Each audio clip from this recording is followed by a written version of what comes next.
What's up, everybody? How's everything going? I don't know why.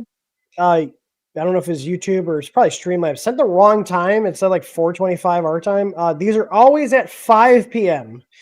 And my camera right now pointed at a printer. 6 p.m. if you're at a real place in the world. Oh yeah, 3 p.m. in California. Well, we can. I'm pretty sure the temperature in hell is pretty cold because not only do I have a Clipper-based machine, but I also have a Big Tree Tech product on that printer. So, I'll give you points for the Clipper, but I mean that's a little touch screen that won't affect it. Yeah. Well, I got everything set up. I got two MCUs, so I'm actually using. I did get that Arduino Nano to work just to run the accelerometer, so I don't have a tool head board on this. I have look at little Nano just sitting there. Its only purpose right now is just to run the accelerometer, and it does work. I actually just ran an input shaper here. It just finished, and it does work, which is pretty cool. Tor, I ran that one, that third party one that you recommended. The what? Bacon Tune. Yeah. So is there any difference to running that versus just running, what is it? It was input shaping, right? Input shaper. Can't remember offhand. I'm hitting tab. Shaper calibrate. Shaper calibrate. So let's see. I'm wondering. Hey, I'm going to run it here. You're missing a few things. What do you mean I'm missing a few things? You're not as cool as my setup. No. Yours is like potato vision. Wow. Oh, look at, see, okay, Tor, the difference is when I run the regular one, the Nomi doesn't do the little shaky thing. Look at him. He's doing the shaky thing. He's like, whoa. Yeah, I had to get the Voron logo off of there. Nobody wants that. Well, it doesn't make sense anyway. It's not on a Voron. It's a Mercury one. And I'm like, it's ready to run. So I didn't feel like boring you guys, so I did all the cable management. I actually figured out how I was going to manage the cable. I actually looped back around with all the cables. I put a big, thick heat shrink with adhesive lining at the end of the wire loom. And if you notice, my PTFE tube is holding the wires up perfectly. So, but yeah, it's doing a little. Use that stuff I sent you earlier to make it even stiffer. Make sure. We'll see. I think. Well, here's the thing. I ran it like this with the hot end setup, even though it's a physical different setup. But the amount of cables and what was going back to the rear of the printer is the same as it was before I did the Mercury one, because I had a direct drive setup on here all the way. So basically, my hot end, I actually shouldn't need to change much of my profiles for the slicer. because the hot end is the same hot end, the same extruder. So I'm using a Mosquito Magnum for the hot end. I have our Tough Extruder V2 on there. I'm just using the BMG mount because our Tough Extruder bolts up to the BMG stuff. And I got a same hot end motor and extruder on there, same fans. I already had dual 5015 fans. So the accel router is actually bolted to the back of the fans, and it's doing the testing right now. I can hear it humming away. So somebody asked if I was real in the live, so I just sent them a link to the stream. If what? Somebody asked if I was real in the live chat because I still have it up. So I sent them a link to the stream. I said I'm on the lower side of the screen. Yeah, so I think we're going to be ready to run a test print. What do you think? Is there anything else I should do? So I've got my, like, Tor and I offline. We went through my printer config. I did. So here, look at easy plug. Oh wait, hang on. I thought you guys could see it. So I got all my stuff here. I even wrote comments here. So I got a power on and power off macro. Now it's not on the easy plug right now, but where this printer is going to go, there's already a plug there. So I have macros here for the easy plug. And the nice thing is this Pi is going to be powered from the PoE switch. So the Pi will be on all the time. So I'll be able to shut down the printer and just the Pi will stay running, which is how I've had it with Octoprint too. But you can see here, I got my 2 MCUs. I got my Arduino Nano here for the input shaper here. So you can see here, I specified here on the I2C pins for the Nano MCU. I got the MPU 9250. I'm actually running a 6050, but it uses the 9250 one.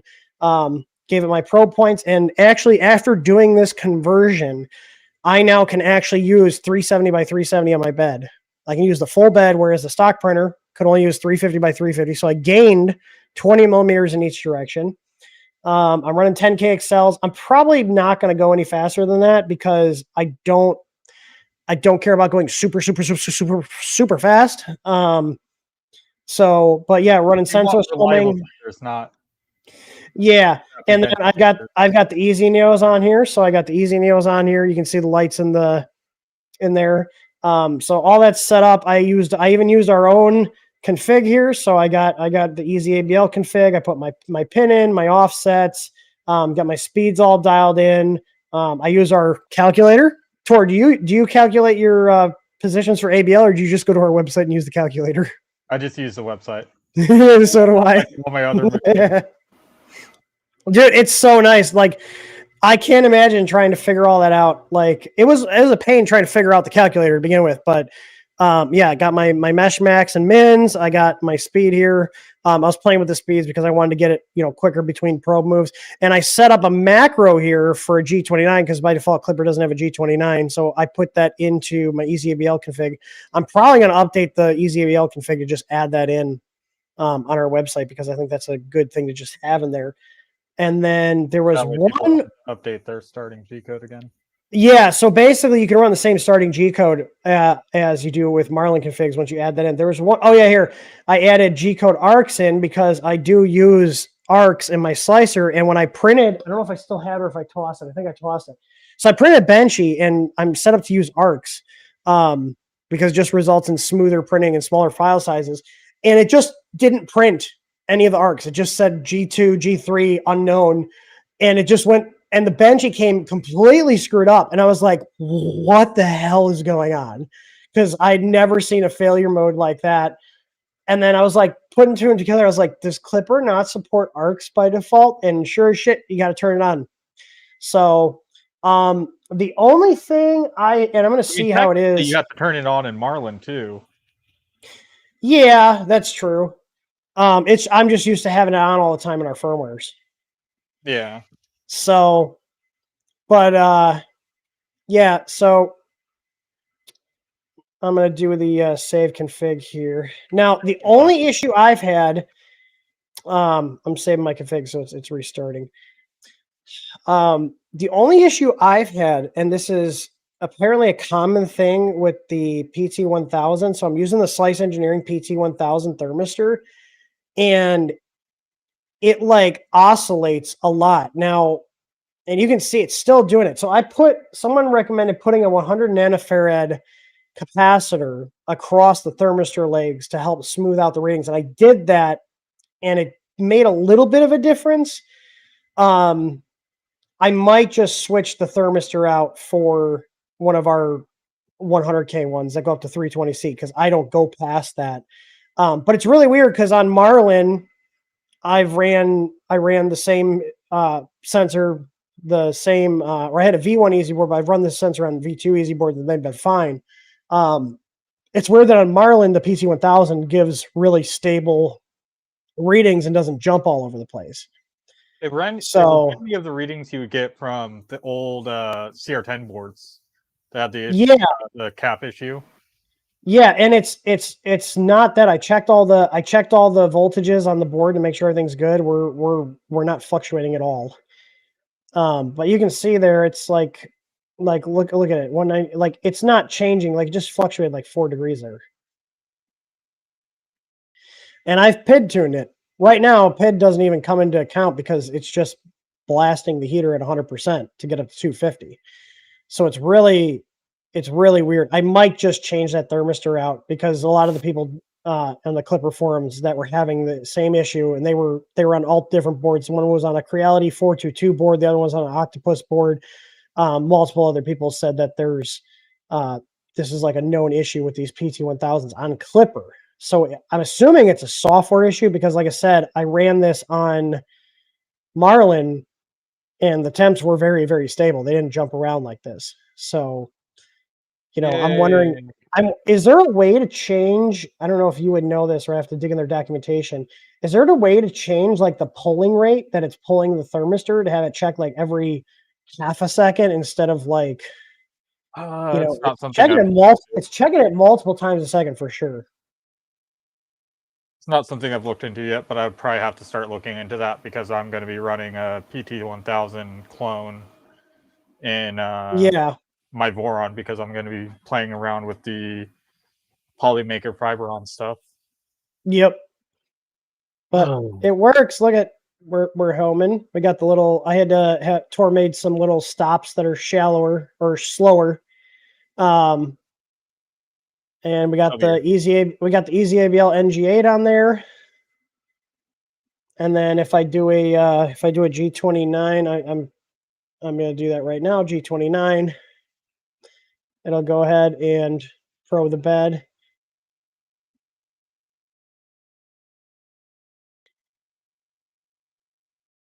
Yeah, so I got it all running. I am disassembling the Ender 3 NG. Yeah, that's the next like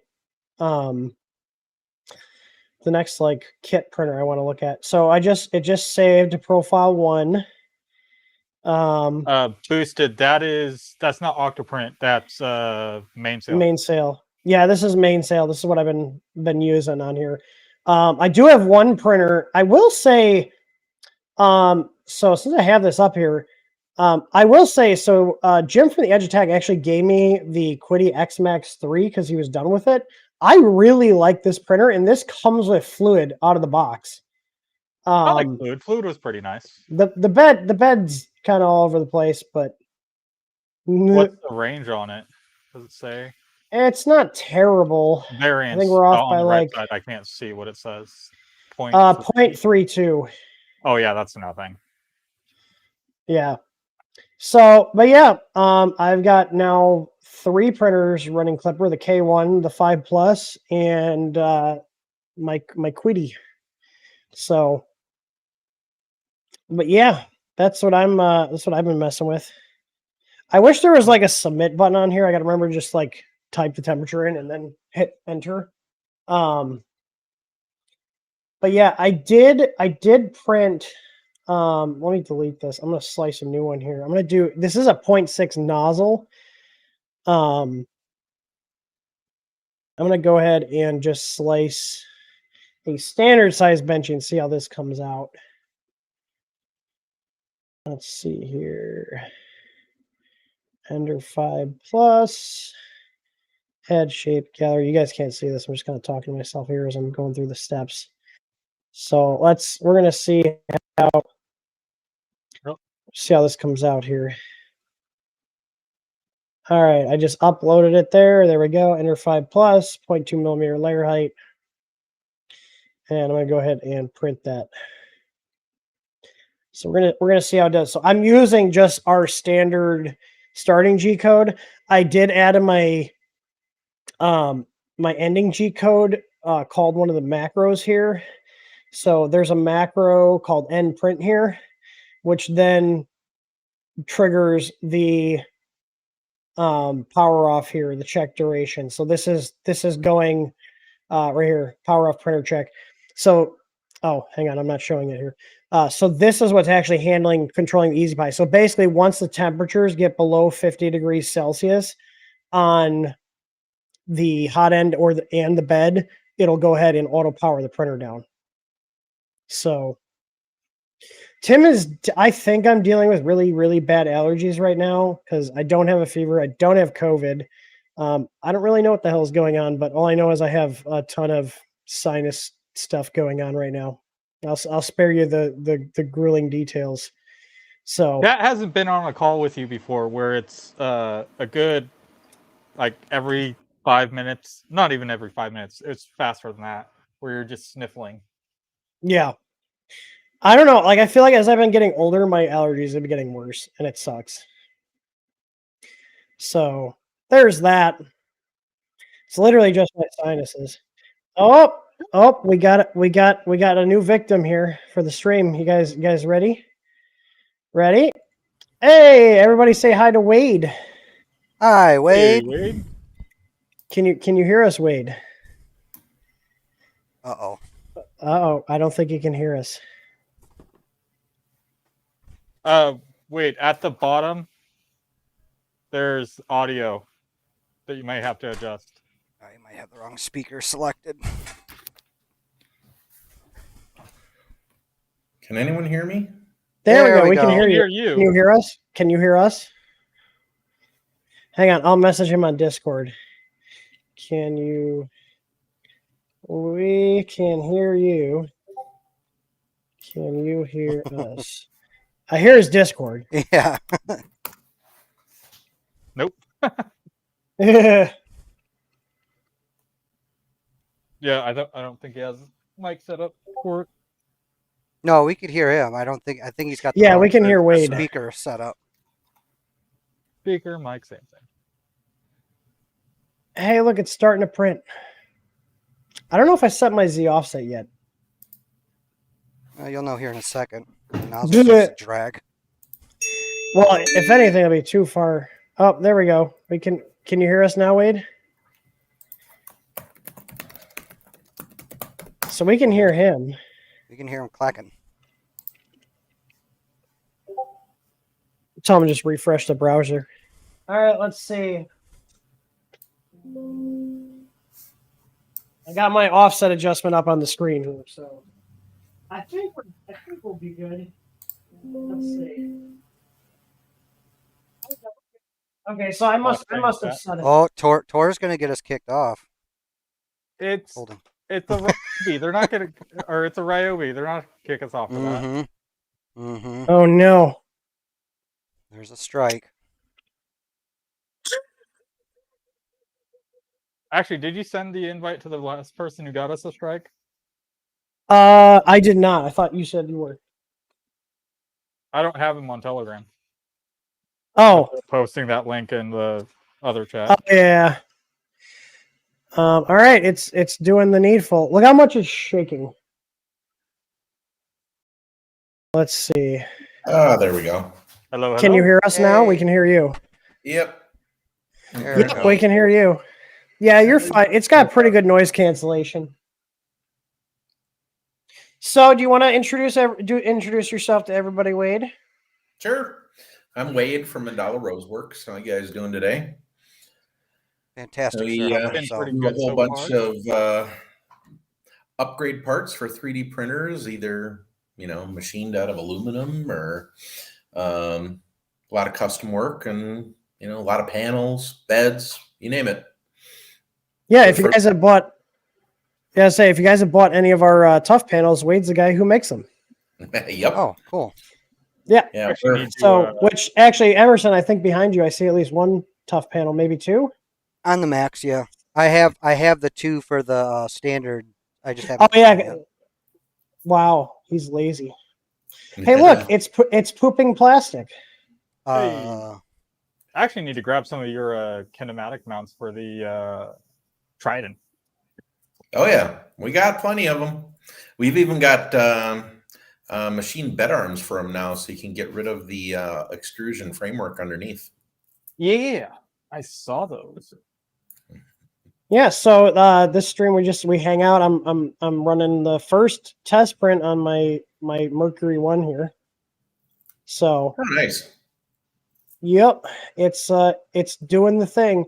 I think it's really cool. You see the Nomi there? It's actually reading the accelerometer values and showing it on the screen. Mm-hmm. I thought that was cool. I'm not sure if it's reading the actual accelerometer It values. is.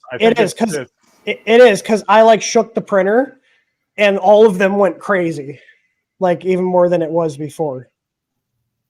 I always thought it was just reading the X and Y movement. That's what I thought too. Yeah, no, it's definitely reading the accelerometer. Hey, how does this mic sound, by the way? It's fine. It's a little more bassy. Okay. So, but is that your Yeti? Yeah, I am trying it out. See how it works. Jeff says he wants the what do you want on the Beast? The screen? I actually have an extra Nomi here, brand new. I just put it in my parts. But the only thing is, are we running the EVA 2 on there? Is there a mount for the EVA 2? I think there is.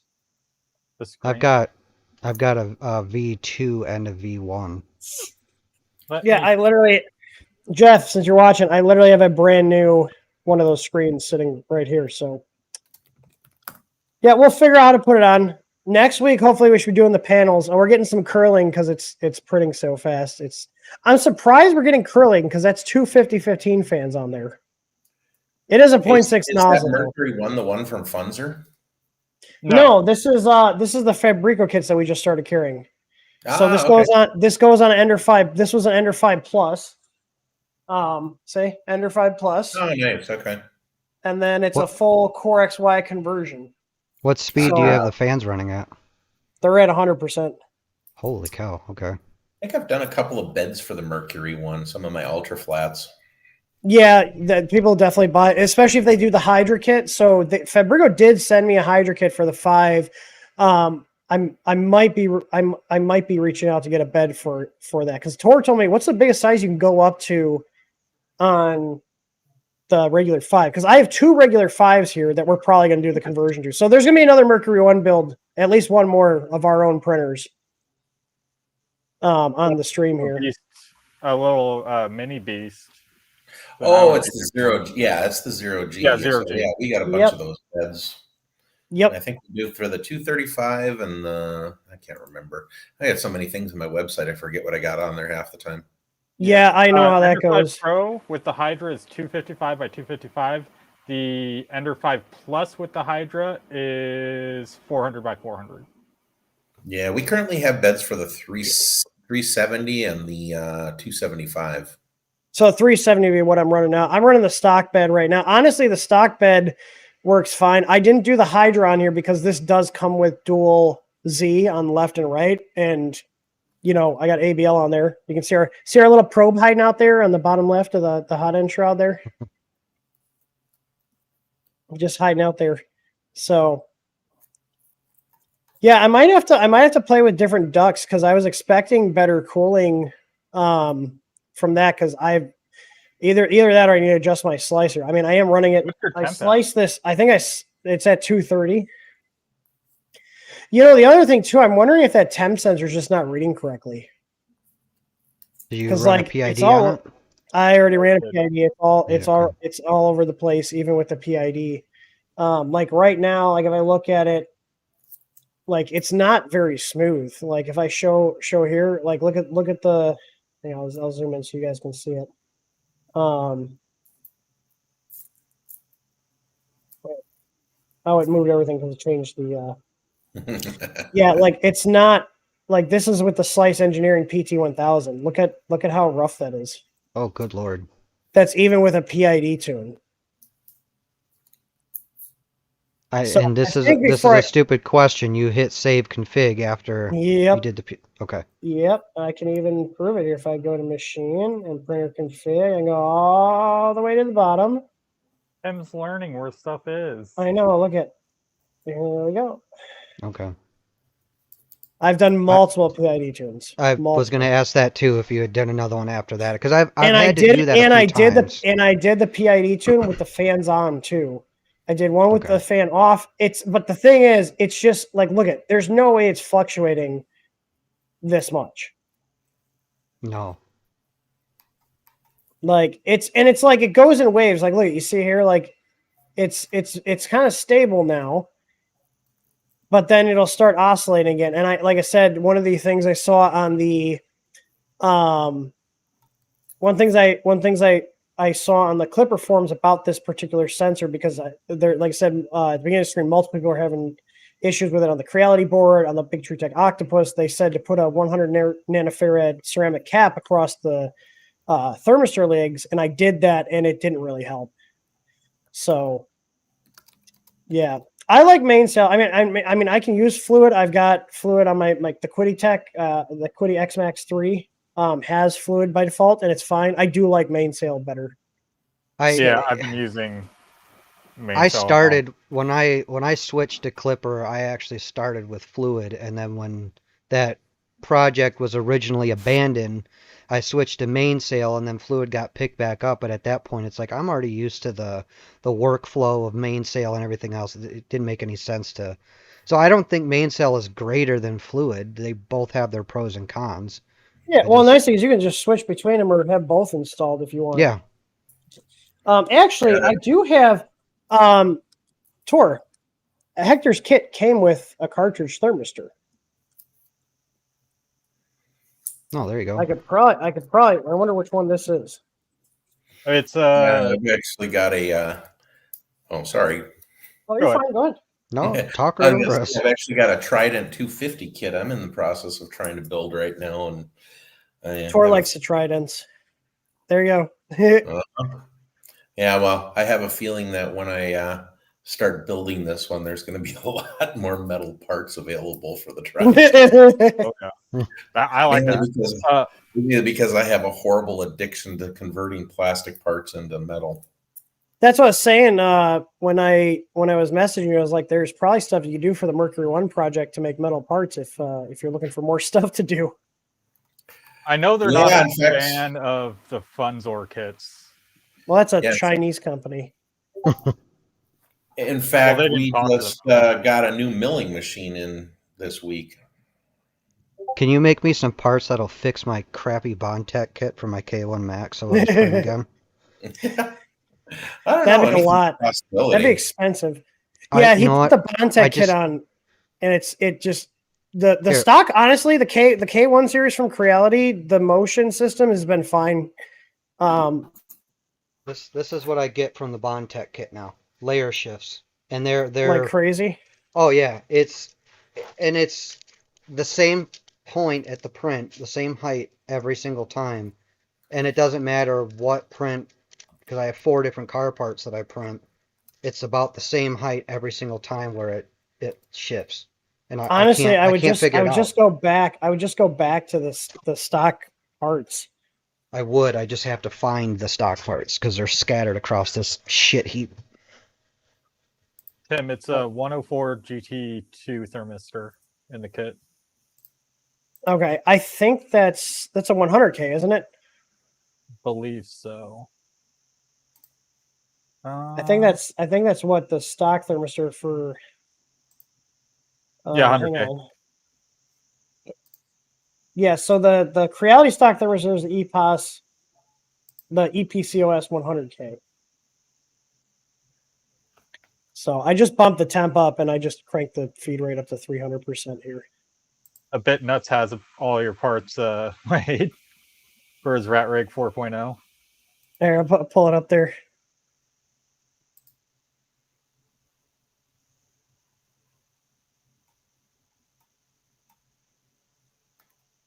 Yeah, I want to upgrade the Trident, but after I got it built, it was working perfectly. Prints have been coming off great. I've actually been using the Trident more than. Here we go. I'm gonna pull. Wait a minute. Did I just see that you already have stuff for the Rat Rig 4?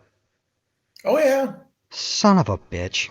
Here you go. We got Here's that on before already. look at those. Now those are big toys. We have little tiny toys. How many printers how many printers do you have that run right now? I'm just curious. How many 3D printers do you have? That I have that run? That run. 7 of them. Okay, that's more than I was expecting. Do you use the printers to prototype before you go to metal sometimes, or do you just go right to metal? Yeah, okay. Sometimes I definitely do. In fact, the other day I made a part for my camper because it was annoying me. So I made some lock pins and whatnot just so I could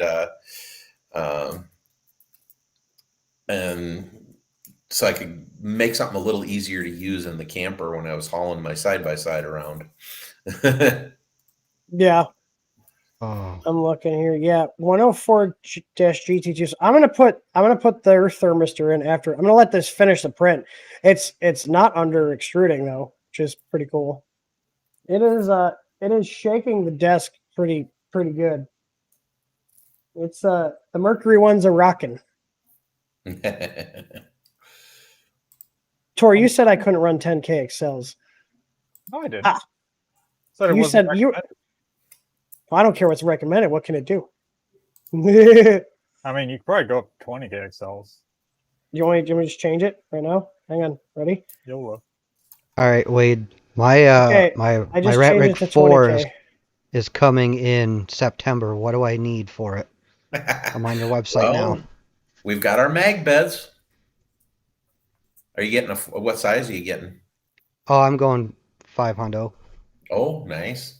Well, we've got mag beds for it. We've got machine bed arms, and our mini Oldham wobblers. So they kind of decouple the lead screw from the rails. So if there's any wobble in your lead screw, it doesn't go into your prints. And then we've also got the pillow blocks for the rat rig. I think somebody likes your parts, Wade. Plus we have panels.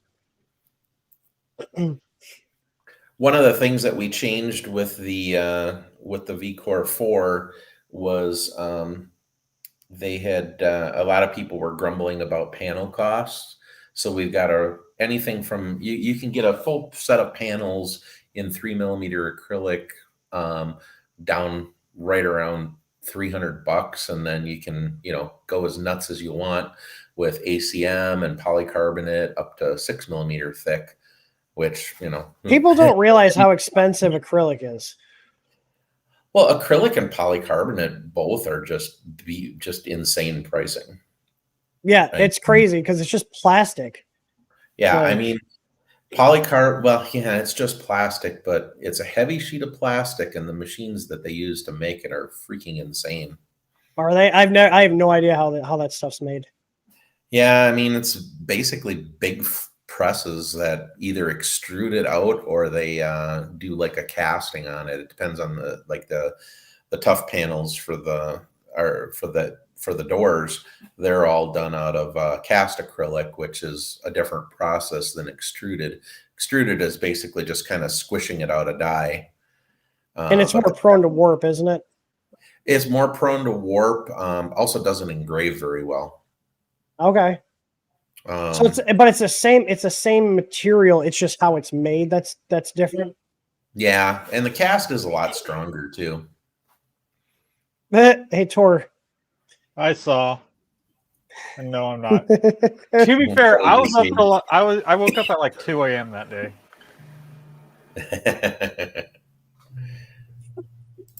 And then Tim was talking about his pinballs again. Yeah, I won't be going downstairs.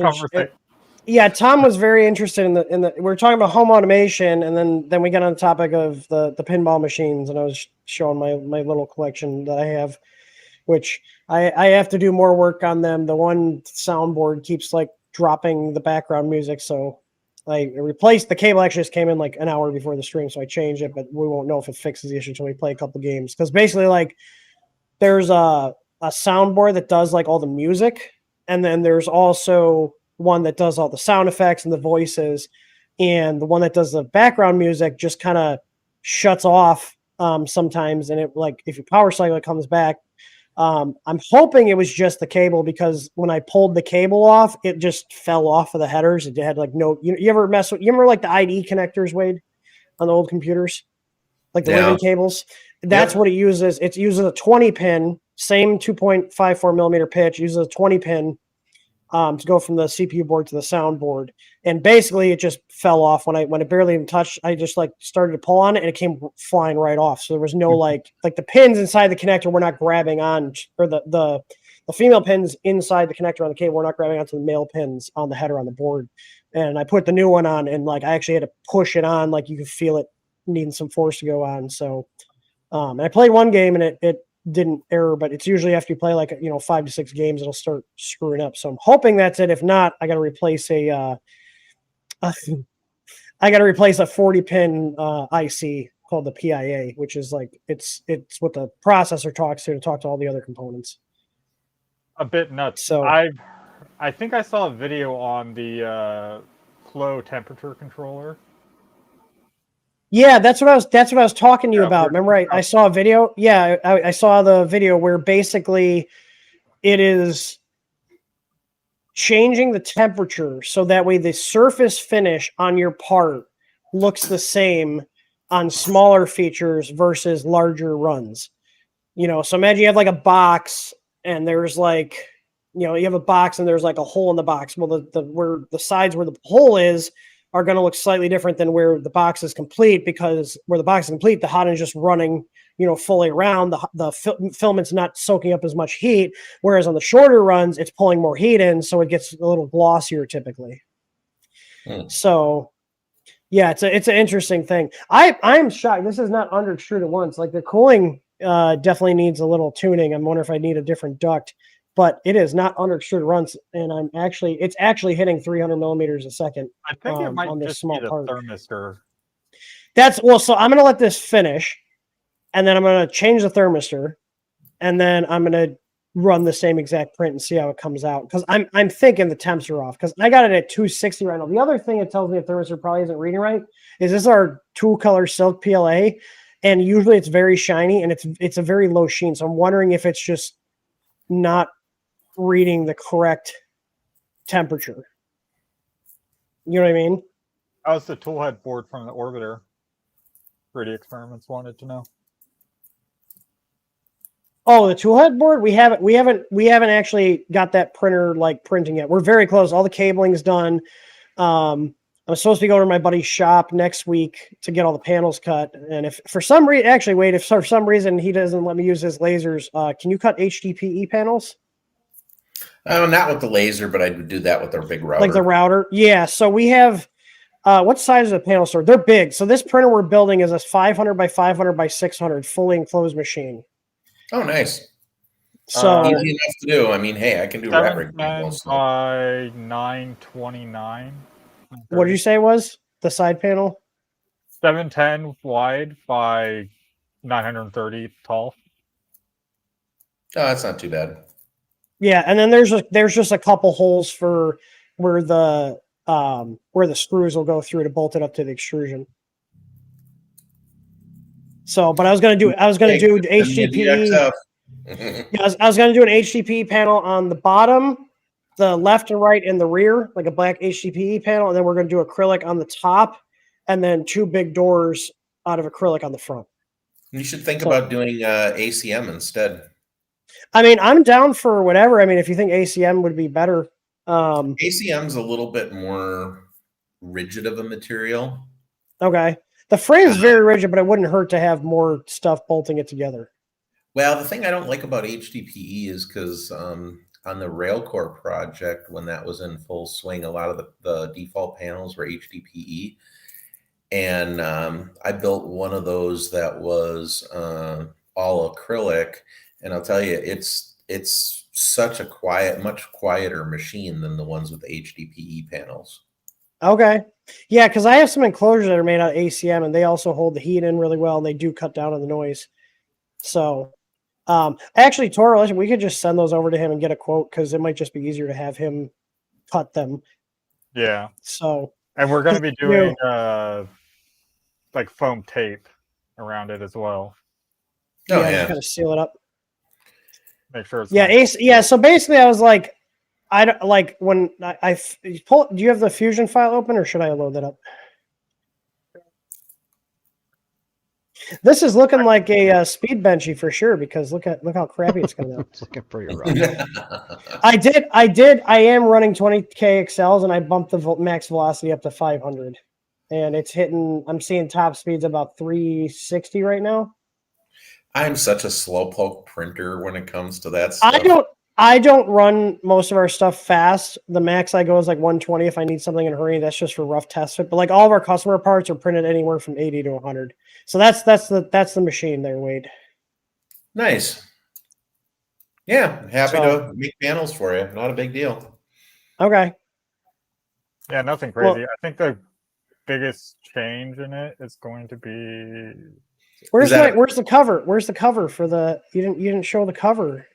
Is that a printer that you guys are going to be getting and selling? No, this is just a custom build. Just guy brought us a CR10 S5. He's actually in the chat. Jeff Mulaney in the chat. This is his printer. So we reused the rails he had on there because he had the Tiny Machines LDO rail kit on there. We reused the bed and the frame and the lead screws. Everything else is custom. So all new custom frame. We did 2060 on the corners so we can actually have an enclosure up top that everything is like in it. You know what I mean? This is not losing any steps though. The Easy Word's doing good here. I can't remember what I don't know what I have our motor current set to. Yeah, Jeff, I'm actually having it so there's an internal spool holder and then you'll have a hole off the side where you can just feed the PTFE tube out to do larger spools if you want to do that as well. Yeah. But I also did. That's basically where the spool holder's at. That's where it is on my 5+ here, is in the back like that. I just saw a chat from a guy named Eli on the chat stream, and I can't respond to chats, but yeah, Eli, just hit me up on my website or Discord if you want. It's MandelaRoseworks.com, right? Yep. I'll post a link in the chat right here. Yeah, for some 3D. reason it won't let me type messages. So don't worry, I'm a co-host and I can't type messages. Okay. 3D experience. Now wait, if you pulled the stream up on YouTube and just like muted it or paused it, you could actually see the live chat then. Yeah, you can pop the chat out to its own separate window, which is what I do.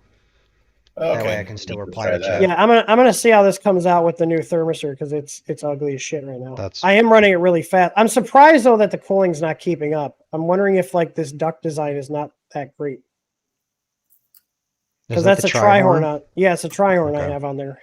And there's two 5015s pushing air through there. Like I can feel the air. You can see it's definitely not. Yeah. Yeah, you can see it's just wobbling. Yeah. You might need to turn the heat down.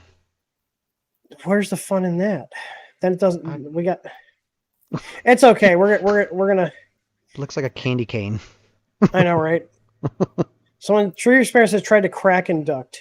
Will that bolt up to the? I just basically unbolt this one. Yeah, 3D Experiment did mod the ugliest stack. All right, well, we're gonna change the thermistor out really quick. So 3D, I put the I got the orbiter board too, and the BTT one. Oh God, no! I LDO. I did, but after I found out that LDO made a board for the orbiter, I pieced out on that piece of crap EBB 36 and went with the orbital board. And the only thing I don't like about it is that they send you for ferrules, whatever the hell they're called. Ferrules. There's no room to use them. There's no clearance. So you got to bare wire it for the hot end. Well, with your setup, there's no room for it. Well, on the Mercury 1. So if you plan on using that board on the Mercury 1 with the 2.4 head, or 2.8, whatever head it is, there's no room. So what hot ends do you guys all like? I'm not really partial to any hot end. I have Mosquito on here because that's what I had before. Hey, Scott. Hey, guys. I sent Scott a link. Hey, what's up? Tim. What's up, Scott? Hey, Scott, I'm cheating on you. This printer has a clipper on it. You move. Wade, look at all the peoples. I know we might have one more if he figures out how to join. So One or Is two that- more, yeah. yeah, I'm gonna change this thermistor What out. you and see- making? I'm making Melted a print. plastic. Yeah. Right now, just a blob of crap. I mean, it looks like any other speed benchy, so I guess that means I'm in the club, right? When you have the, it's like I printed a benchy in 3 minutes, and it looks just like a blob that slightly resembles the rough shape of a benchy. Does it float No, but upside fun down? fact, It's a benchy. there is a benchy that somebody made that does float. I don't know if you're aware of that. Wow. Can you put an So it's- Alka-Seltzer in it and have it like scoot across the pond? That'd be kind of funny. 3D. I'm It's waiting for not that. that the board itself doesn't fit. It's that when I tried to use the ferrules, whatever, you know what I'm talking about, on the hot end, when I connected it to the board and then mounted the board up, I couldn't do it because there's not enough clearance. You just have to not run them on the hot end wires when you connect them to the board. So it's not a huge deal. I mean, I don't think so. It was kind of weird to me that they sent those and there wasn't clearance. But then again, that's not made specifically for that tool head board. It's universal. So, but yeah, I wouldn't worry about it. It'll fit. And Wade, I have a question for you while Tim's monkey fucking his printer there. What's up? On your beds there, so having the magnets in the bed, that affects certain sensors, right? Yes, Like, it does. Yeah, like that, like okay. the Eddy. I don't think it works with Eddy, right? No. Yeah, most of the the probes out there that use some sort of sensors that detect metal definitely are tweaked by the magnets. Even the BL Touch was affected by it. But we do have a probe that we designed that's actually 100% mechanical. It's called the Strike Point probe, and that is that probe was actually designed by us from the ground up to not care about magnets for one, to be high temp capable for two, and have a high repeatability. And we're getting 0.004 millimeter of repeatability out of that probe. Yeah, that's Oh, wow. plenty.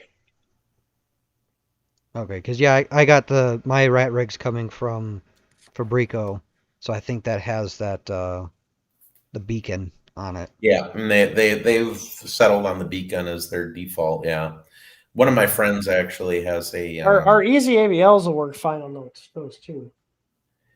actually the easy ABLs actually have worked on my mag bed, surprisingly. Yep. It's one of They're the few, capacitive, so it's not dealing with the one of the magnet. few probes that do. They're that type of probe that does. Yep, I like we've been selling them for a while, but we have really good probes. I don't sell garbage. And honestly, the reason why I like when I stick with them is especially from like a maintenance standpoint, like there's nothing moving in it. Like I don't ever have to worry about stuff breaking down. I mean, like this probe on here I put on like, I don't know, over 2 years ago. We have some in our print farm that are going on 5 years now. They last. What kind of mounts and stuff do you have for your strike point? Like for what carriages? I don't have a whole lot, but it's basically designed around the mount points for a BL Touch. Okay, that's smart. I was going to ask because that's Yep, it's literally the same form factor as a BL Touch. Okay. In fact, when I put one into one of my old printers that has a BL Touch in it, I didn't even have to offset my Your sensor offset, yeah, the nozzle offset. I mean, maybe 0.01 millimeter or two just to That's tweak not- it a little bit more, but that's like not even adjusting it. Yeah, as long as you're within like a millimeter or two, like you're probably gonna be fine with most probes. They don't need to be crazy. It doesn't need to be like super crazy, like spot on. It's gotta be close. Man, these cloth wires they use on these thermistors, I'm not a fan of. They're a pain to strip. Yeah, they suck. Whose idea was this to put these on there? Slices were like this. So was this thermostat that came with the Merc kit. All right, well, we'll see. I'm assuming we'll get better temp readings with this than the other one. So. Tor, are you still doing tech support? I may have web chat still open. Everybody, go to our site and hit the live chat and then overwhelm Tor with requests. No, somebody's asking about the Mercury kit right now. Oh, okay. Oh crap! What is it? Stream, TH3 Talk Studio. TH3 Studio.live. Are you talking our site for the live streams? Our live stream stuff? It's TH3D Studio.live. That's right.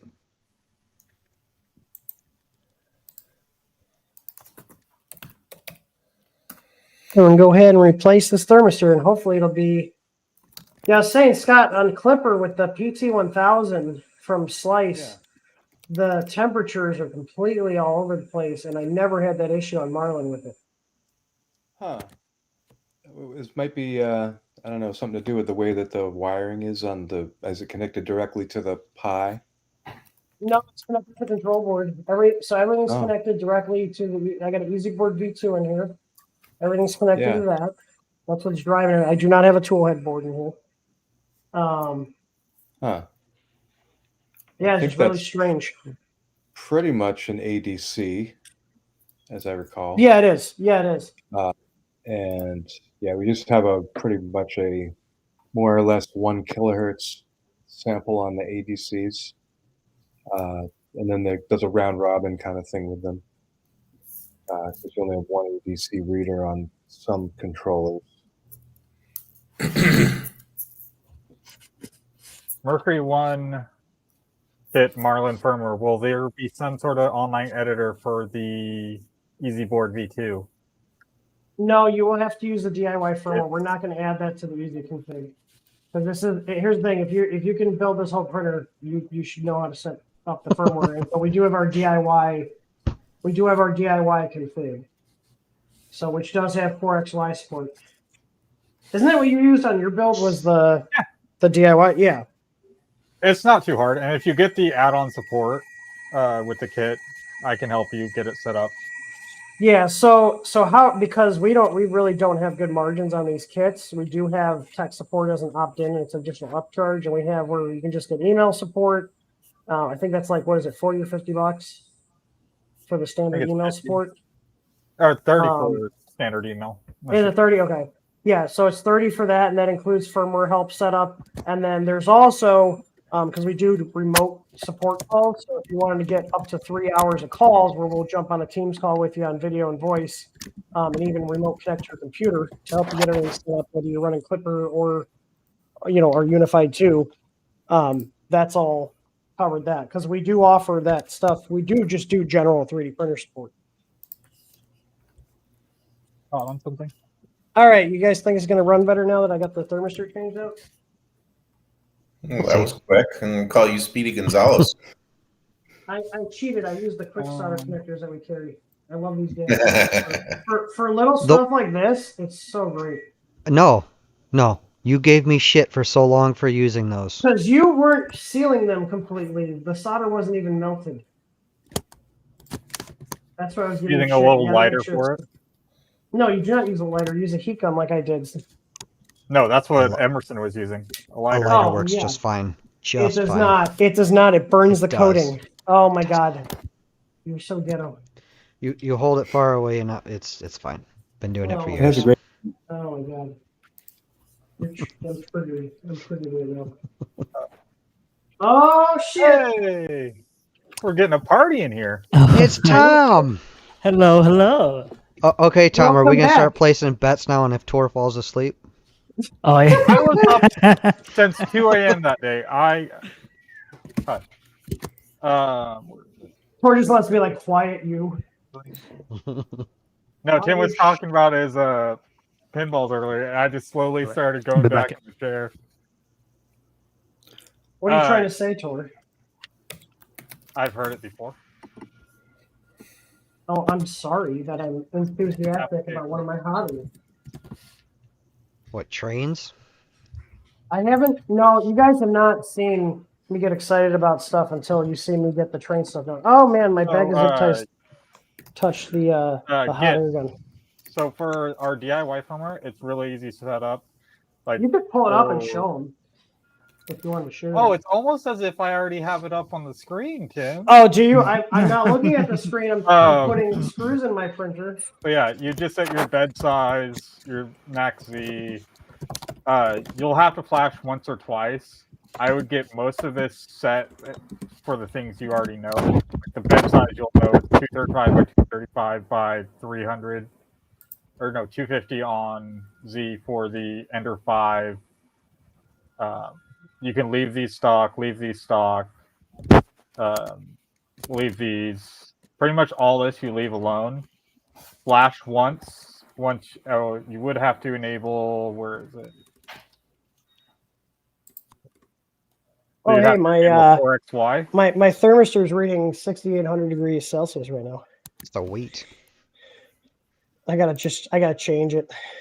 I look at what. Oh yeah, enable Core XY. Leave most everything stock. If you have a probe, enable that and set your offsets. And then test motor directions, test your end stops, and make a list of what all needs to change. And modify it once, and you should be able to get it done in 2 or 3 flashes. Generally, yeah, it doesn't take very long. Let's see, save and restart. I just told it I have the AT 104-GT2. Let's see if it's reading correctly now. I wish I still had my config for my okay, we're running. All right, I'm gonna run a PID tune on here. Let's see. We're reading okay. It's not all over the place now. What are you all doing? Just working on printers. Just working on printers. That's good. And Wade was talking about all the metal parts he likes to make. Wade owns a machine and laser cutting shop. Oh, nice. What you have like CNC machines or lathes or? Yes, we've got 3. He has a whole church. He has a church filled with machines. Oh, yes, that's right. I forgot. I love CNC machines. What machine do you run? I run Automates. It's pretty cool. Yeah. Are they like machines? We've got Automates. 4-axis, 5-axis? How many? 3-axis. 3-axis. It's more than enough for most parts. Yeah. 5-axis is just gets more expensive for software and everything else. Absolutely. And then we've got several routers, lasers, all sorts of toys. That's pretty cool. Yeah, last year in May, we moved into a church that we purchased and refurbished into a machine shop. That's awesome. Yeah, like literally an entire literally church. That's awesome. Yeah, literally a church. Not even figuratively, literally. He has the church of CNC.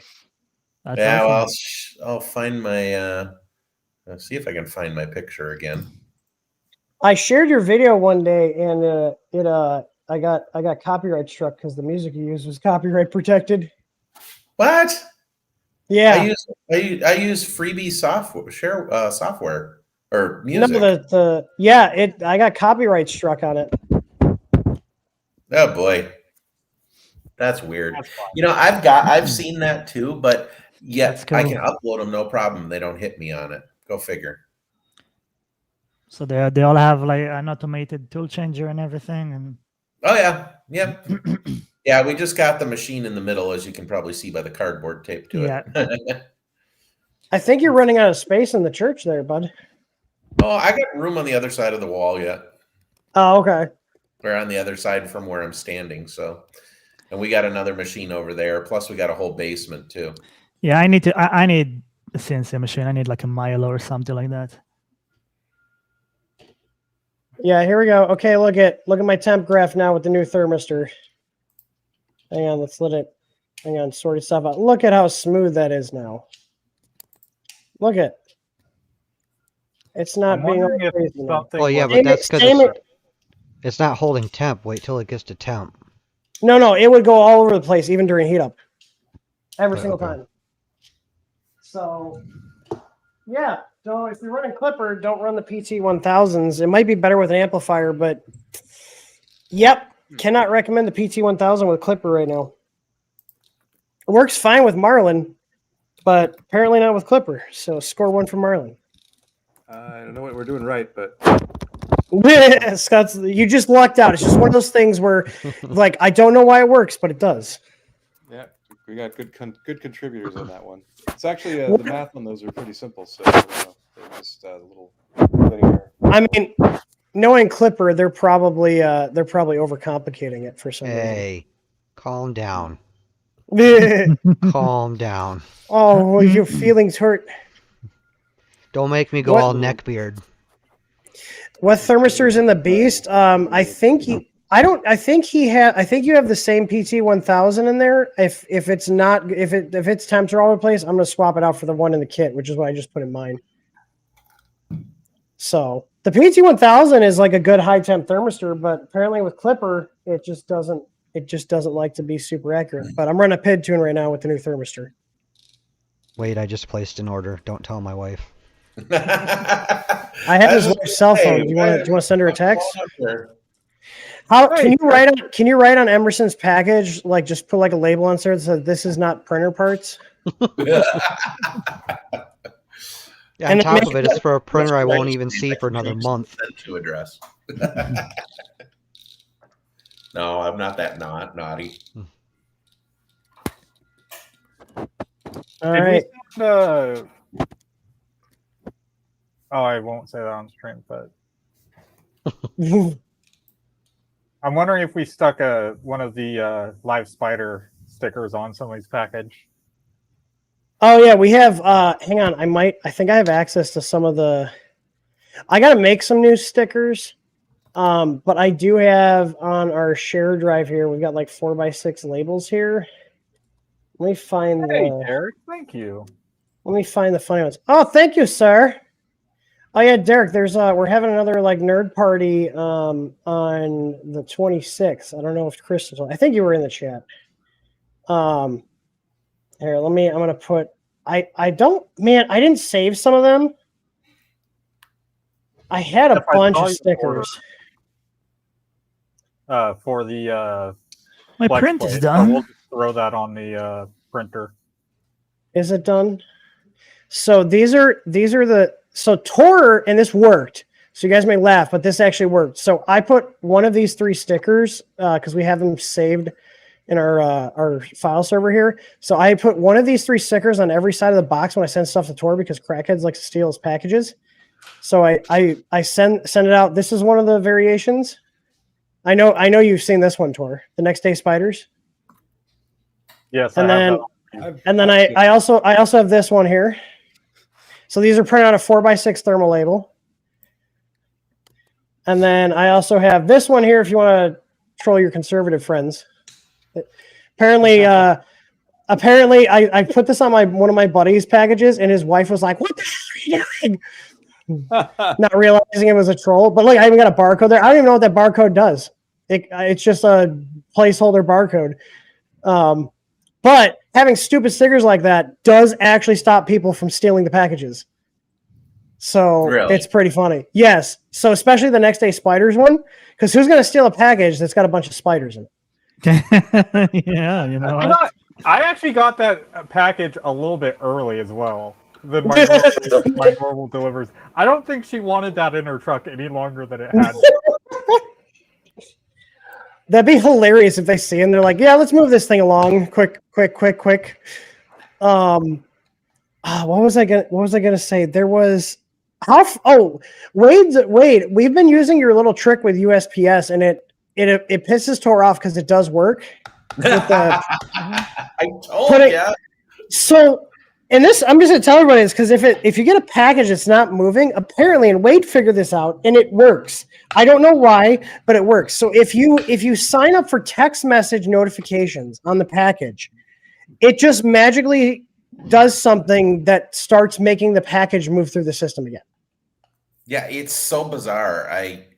It took me a while to figure it out, but it works. I've had it fail but why? I don't know, but it works. Who knows? You know, USPS.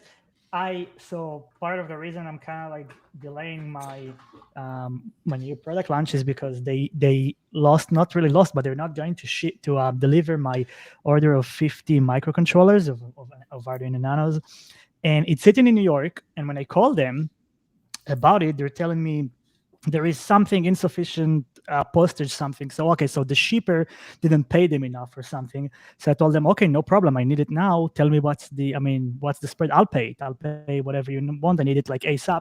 And they're telling me, oh, you can't pay for it. So I was like, so what I'm going to do with the package? No, the package is going to stay there, stay stuck in New York. And I was like, okay, so how can I get the package? Oh, you can't get the package because of insufficient postage. And I was like, okay, oh my God. So let me pay you. No, but we can't take your money. So like, you can take my money, but and you're gonna leave the package. And I was like, so what are we gonna do about it? Just like, nothing. There's nothing we can do. Like, you're the post office. You literally control the package. And that's total horseshit, because I've dealt with that before. Tor's gotten hung up multiple times when we've been trying to call to get help with the package. Mm-hmm. Yeah, but I've had a customer where I accidentally, this was years ago, but I accidentally underweight it. So when they got it, they just had to pay, and then the customer was like, "Hey, what the fuck?" And I'm like, "Oh shit, I'm sorry. You know, whatever the amount is, I'll send it back to you." But I've never heard them say that either end can't pay the extra. Typically what happens is our postal worker shows up and they can either take cash, or I think they even do credit cards. Like, you can pay for it at delivery. It's not even here. It's on the other side of the U.S. It's in New York. I'm in Vegas. You know, it's just stuck in New York. That's coming. That's crazy. You know, my worst experience with UPS is I shipped a bed out. UPS or USPS? Or sorry, USPS. I was gonna say. I shipped a bed out to a customer who was literally across the street from the post office. They marked it as delivered, and it showed up 3 months later. Yeah, we haven't. I mean, we've gotten packages that went to like we don't ship to South Africa anymore because they never make it there. Like 90% of the packages never make it there, and like we've gotten packages that are over a year old that got returned to sender from like different countries and stuff. We're like, how is this? And like, it was like, oh, we don't even carry this product anymore. It's been so long that it's been in transit. Like, you know, it's crazy. Like, but in general, like my local guy, like USPS picks up every day from us during the week, and our postal carrier, his name's James. He's awesome. But like the rest of the USPS system, like, is just so horrible. Like it's like every time you call to try to like, you know, get help, they're like, it's like you're annoying them that they have to do their jobs. It's like, come on, guys. Yeah, I sat on hold for about 10 minutes, or I think it was last week, trying to track down a package. She's like, oh, I'll go check. As soon as she gets back, I hear her pick up the phone and hang it up. It's like, oh, nice. I called back multiple times and it goes straight to busy. Or it goes to... Also, what's going on with the This USPS? is from a delivery. Oh, sorry. This is from a delivery company that literally has their postmaster come out and measure how many steps they have to take to bring the mail in our building. I'm not kidding. They did that to you guys for the post office? Yeah, because we arranged with our carrier to come in and check for packages every day. And then all of a sudden one day I saw someone out there with one of those measuring wheels, and I went out and hello, and it was the postmaster. So someone complained. Yeah. We got to measure how many steps they have to take because they get paid per step. Oh my God. Yeah. But at the same time, we can't get our packages on time. All right, we're starting our print now. I just did 2 PID tunes. We're starting our print now with the new thing. That's the United States Postal Workers Union for you. My dad was a postal worker for 10 years, and wow. Oh, so he knows all the the BS that goes on. Oh yes, yeah. Love my dad to death. My dad should have been fired many times. So, yeah. That's wild. It just wild. baffles me that it's not like they're Well, I mean, either way, whether they were a free government service or not, we're paying for it out of our tax dollars. It's not a free service. And here's the worst part about the post Can you imagine office. if I was like someone called me like, yeah, I don't know. Yeah. Or just never answered the phone, or it's more than that. If you call them the past year or so, they have this like automated system now, and you just can't get any like a human being to talk to. Like that's what they want to do. That's what they want, though. Like nothing. It's like I'm asking representative, and it's like, oh, that's not an option. Have you tried to like, package? Oh, so hang on. So this was funny. So one of the guys in chat, was it 3D Experiments? Hang on. Call log 2. I want to see how many times I called them. Wait, where is it? Hang on. I'm looking for it because this was funny. Yes, 3. Sorry. He said, send everything in ColoGuard boxes. So I Googled ColoGuard and it's home colo screening. So literally it's boxes full of shit going back to this company for colon screening. That's, that's hilarious. Hey, it might work. You never know. So here's the thing that bugs me about the post office is that they set the rules on postage for FedEx and Post and everybody else, so they can't. UPS can't set their rates. FedEx can't set their rates lower than the post office. Wait, FedEx can't. Wait, what? So the post office, I'd have to look it up.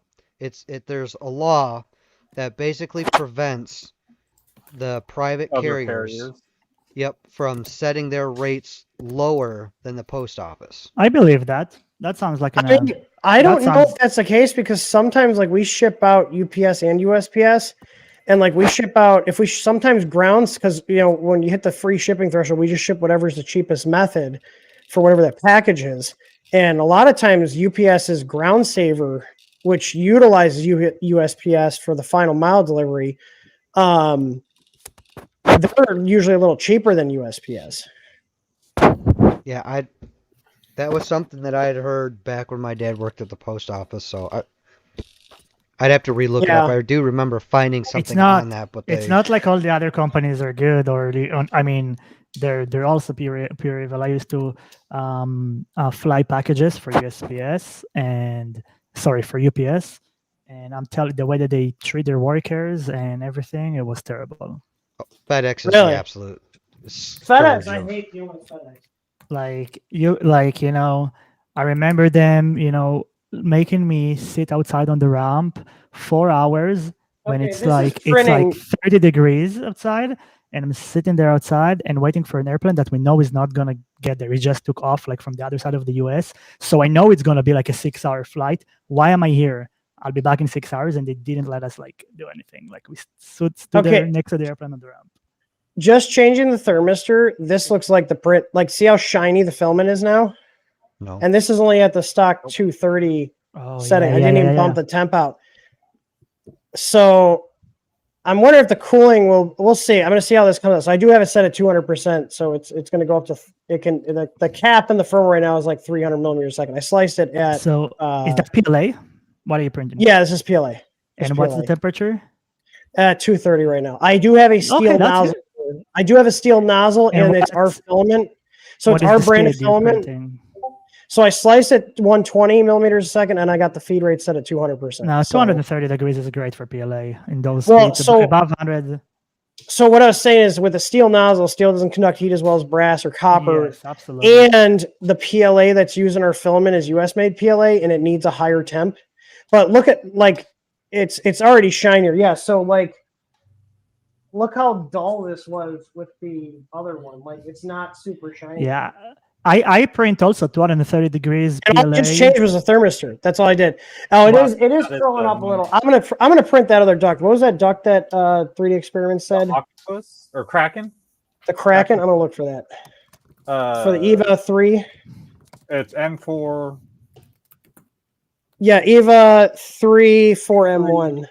4M1. And if you think about it, I was like, this is a dumb name that I thought about. I was like, oh, it's EVA 3 for the Mercury 1. EVA 3 4M1. It makes It sense. took way too long to get that. Yeah, it took me way too long to get that too. But I was like, oh, did you find it already? Yeah, it's on the documentation. Just hit bottom horns. Can I send you it faster than you can find it? I'm on their site right now. Hang on. EVA 3, M4, bottom horns. Kraken, UHF. Oh, that is a lot. That is a lot more. Yes, Blasto. That's the That looks BQ. a lot better. That looks a lot better. I'm gonna print that. What is the UHF?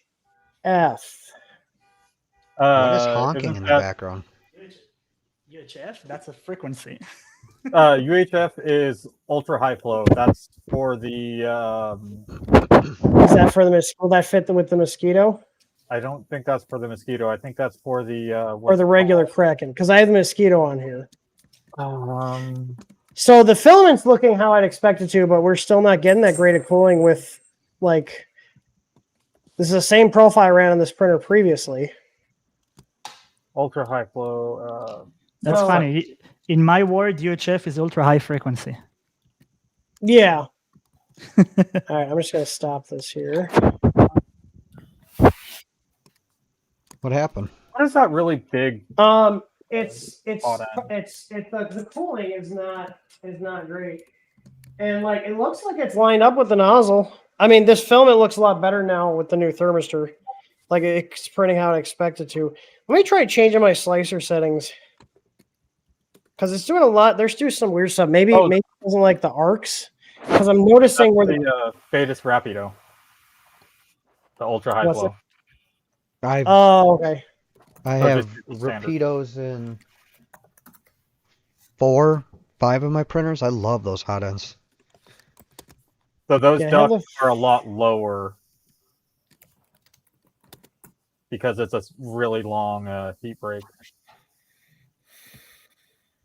So what's weird is the arc the arc fitting is on a per profile basis, which I think is really weird.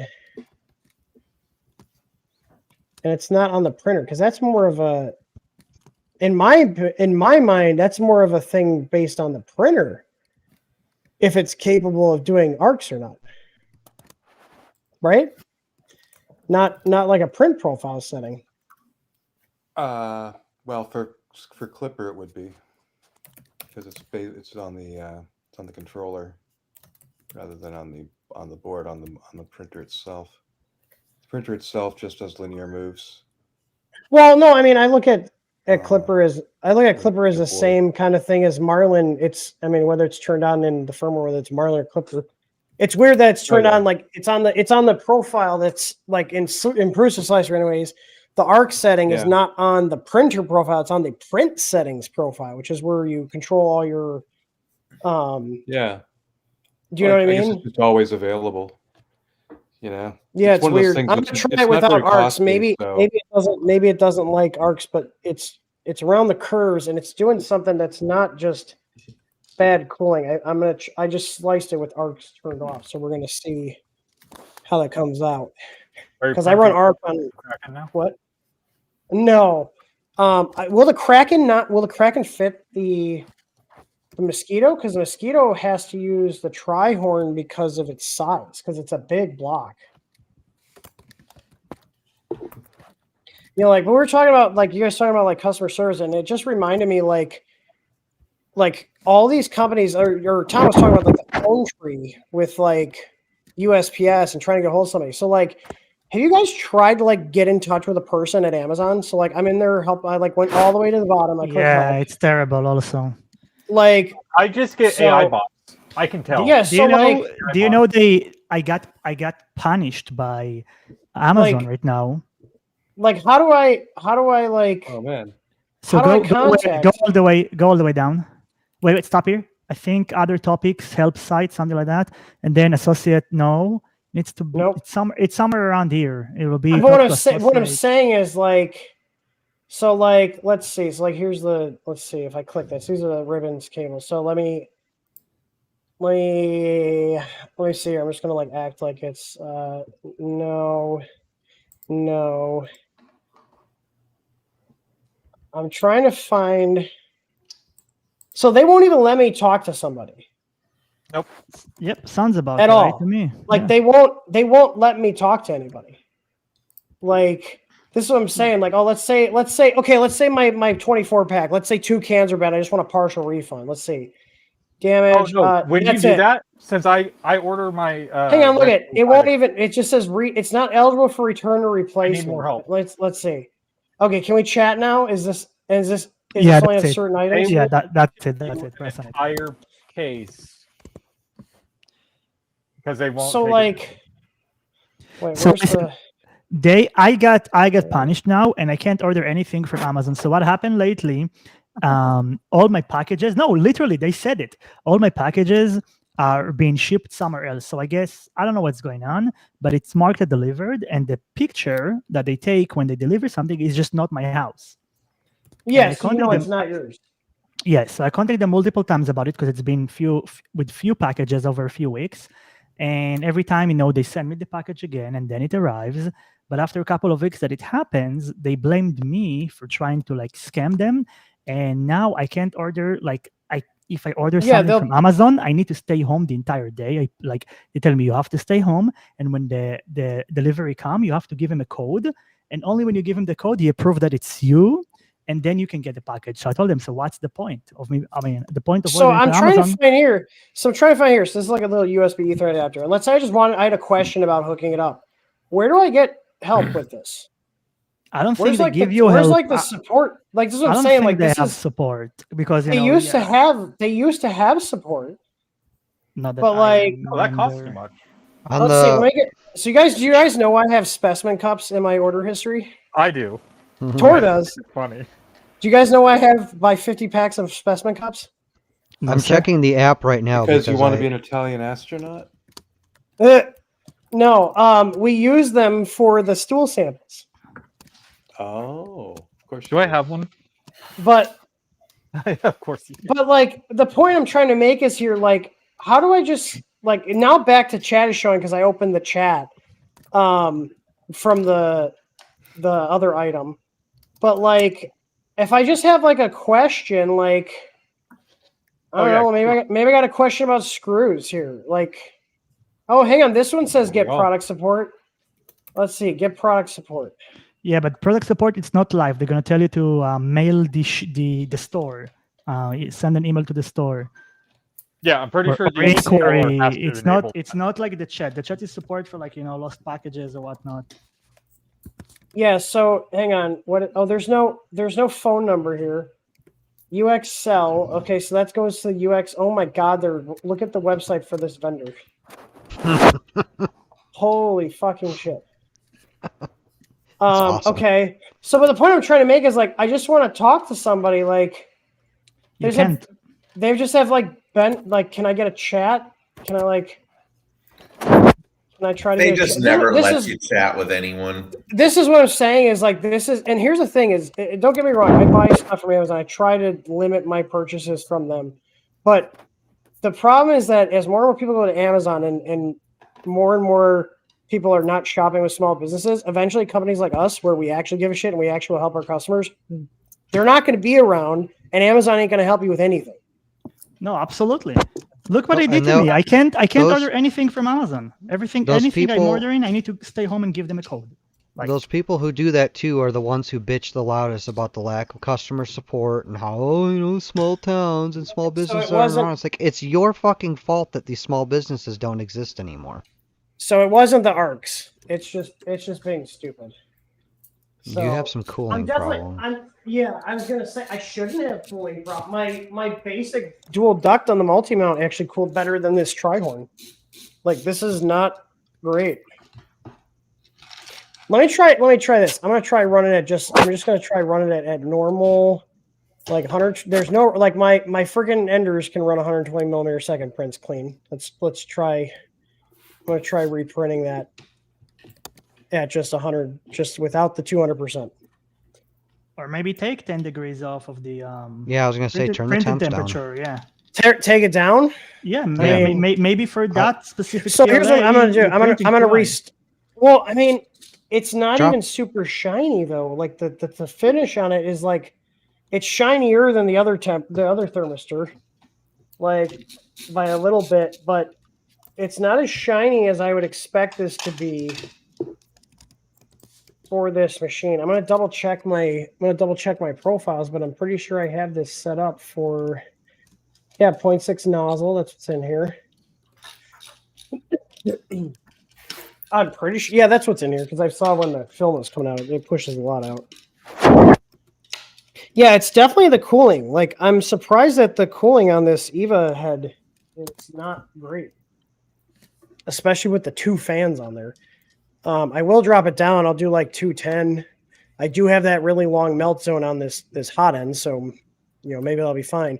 I will say though, I haven't had to baby step this once, so I whatever they're doing with the leveling clipper seems to be a lot more repeatable than Marlin's.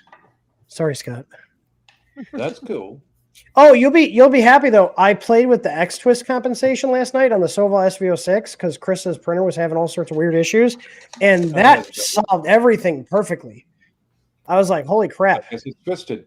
Wow. Yeah, it's a known issue with them because I went over the whole I went over the whole printer, the frame, the gantry, straightening everything, squaring everything up, and it was just rough.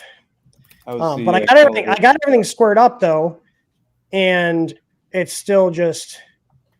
I wonder if I got to see my air conditioner working because it's 79 degrees in here and it's been running for a couple hours. That's cute.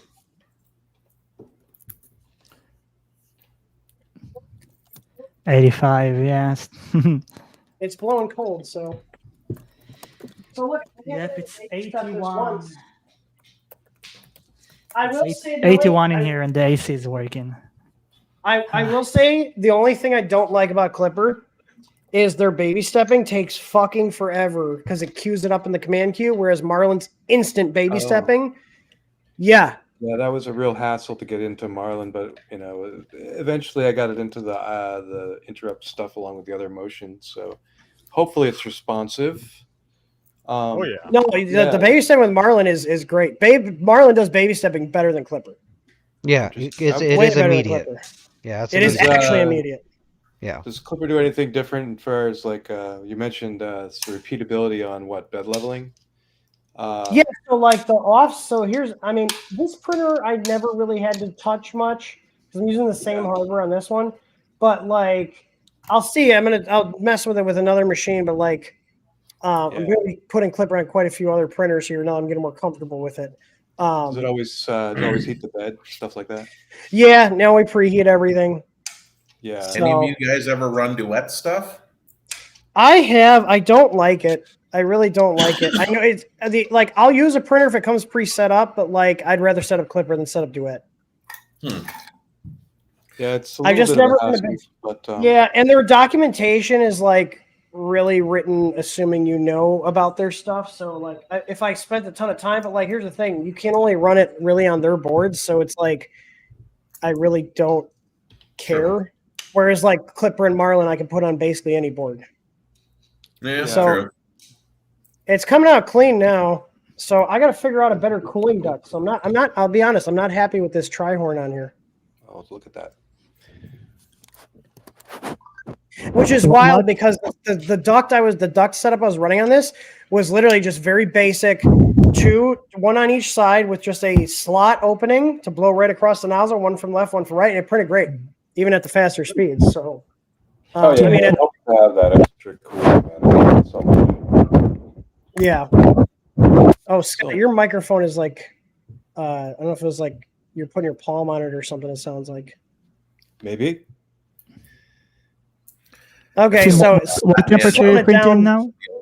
I'm at. Oh yeah. Oh, I'm also at 210 now. I just realized. Here, let me turn it up and see if it starts getting crappy again, even at the slower speed.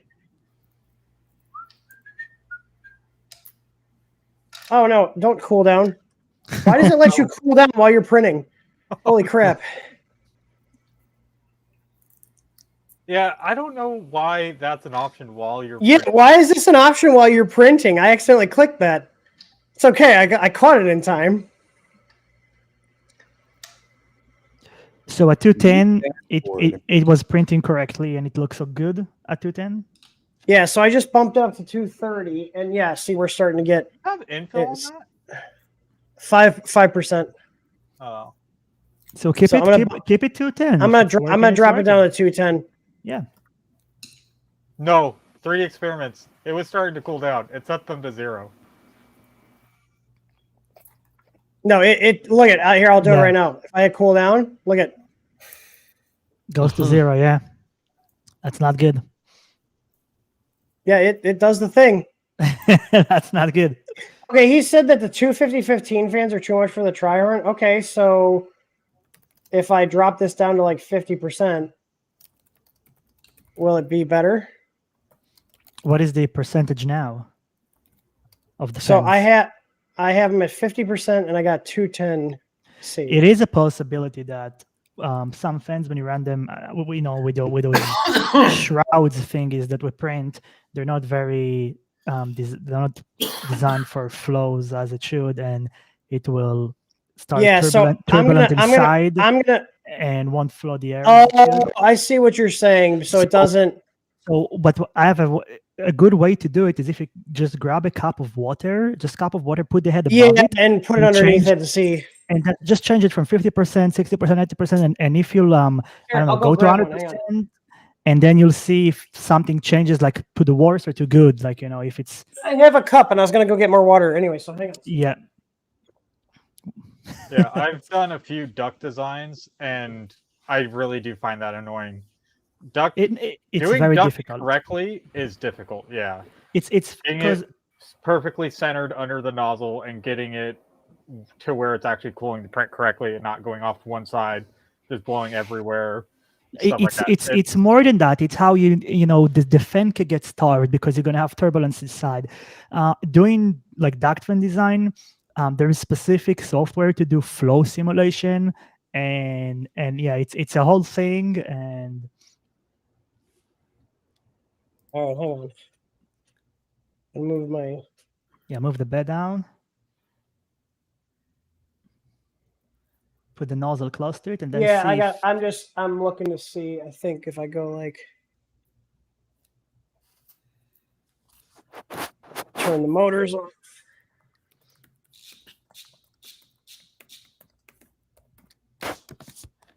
Okay, see if you can even get it a little bit closer, but like watch out not spill everything and crush the head to it. Turn up the bed heater and make a cup of tea.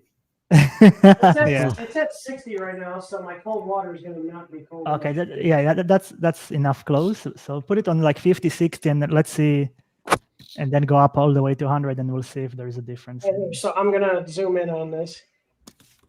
I made you the main screen. Kind of hard to see, but put it on like start with 50% and go in increments of 10% until 100. And okay, so you can see the reflection of the duct in there. All right, so I'm going to turn it up to, there's 10%. Go to 50. Yeah, go to like 50% first, and then go 10% increments. Go up, and let's see what are we seeing. Let me let the water settle. Okay, so it's at 10. I'm not seeing any real. I don't see any movement at all. Yeah, that's not good. Yeah, but I mean it's probably not. It's probably not put. So here, I'll go to 50. That's better, but still. So that's not a lot of airflow. Go to from 50 to like. No, yeah, of course. Go to like 70%. Here, I'm going to 75. There's 75. I remember you from Rocky Mountain. There's 75. I believe that was you. Hold on, I got a ping pong ball. And go to 100. 100.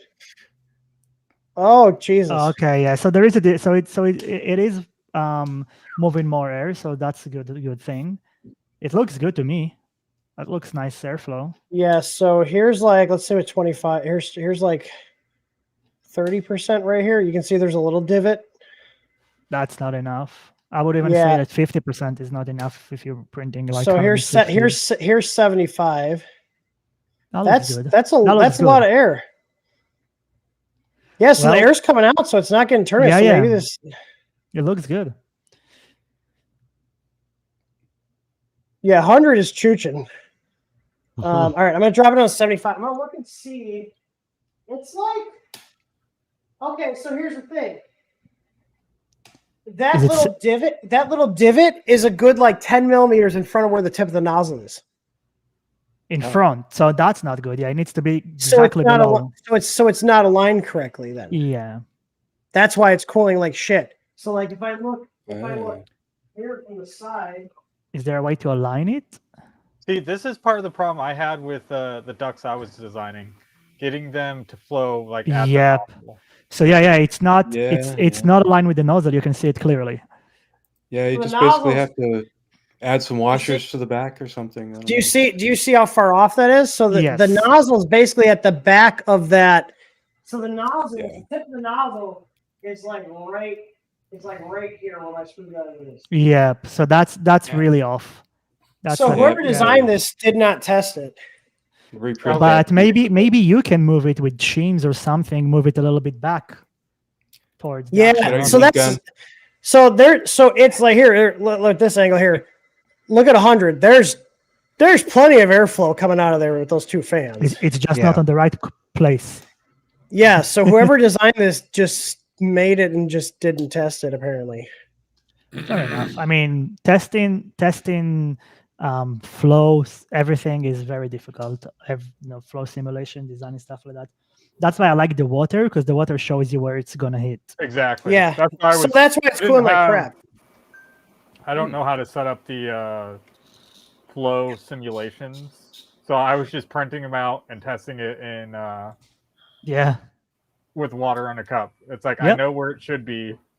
I know. Yeah, so that's why the cooling is bad. Whoever designed this duct for this EVA didn't do things correctly. Yeah. Oh, by the way, for a different hot end as well. No, the tri-horn. I have the tri-horns, and it's set literally. Hang on, I'll share the thing here. Hang on, share this tab. This is what I have. The tri-horns. Look what it says. Exclusively meant as a workaround for Mosquito's large heater block. And that's what you are using now? Correct. Well. Yeah, but aren't you also using a modified version of the V3 for the Mercury? Because that's not native. This is the thing. No, this is the EVA 3.4 for Mercury 1. Okay.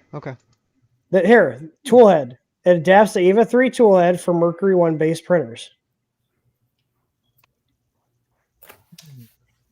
So I'm assuming somebody just designed this and they thought, oh, it looks good, and didn't do the water cup test. I mean, that's why it's cooling like shit, because this is a bad duct. 3D experiments. The Kraken duct might be too narrow.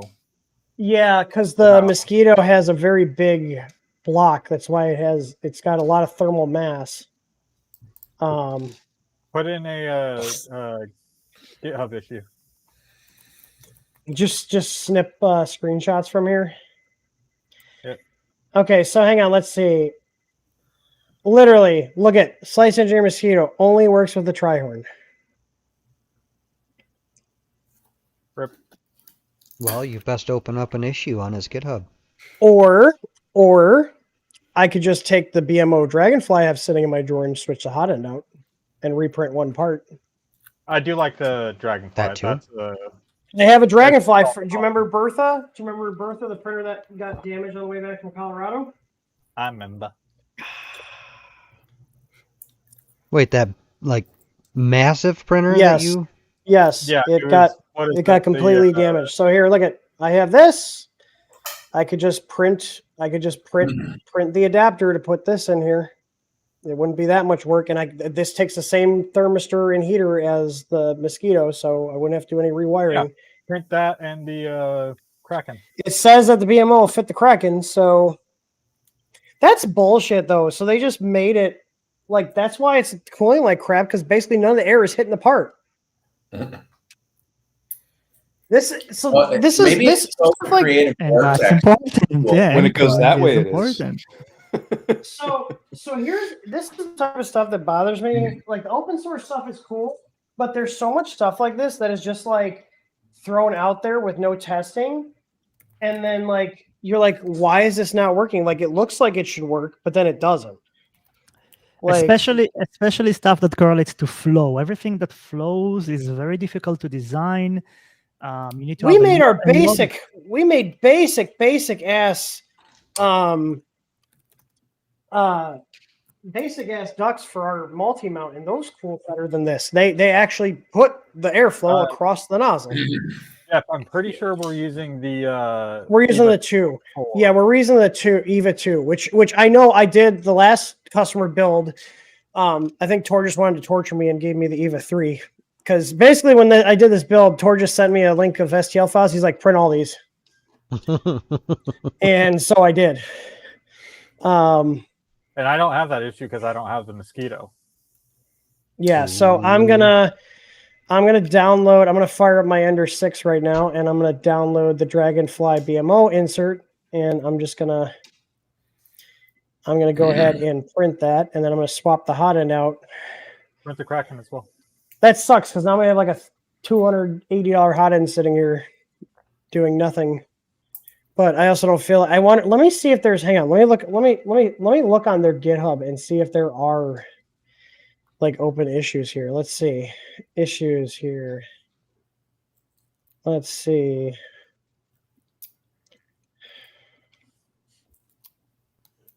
There's nothing with mosquito. Okay, so here's what I'm going to do. I'm going to open new. I'm going to take a picture of the. I'm going to take a screenshot here. New issue. Let's see. Tri-horns. Tri-horn airflow on mosquito does not align with. Casey, we do not have an XL bed. Let me check what size that is. Very large.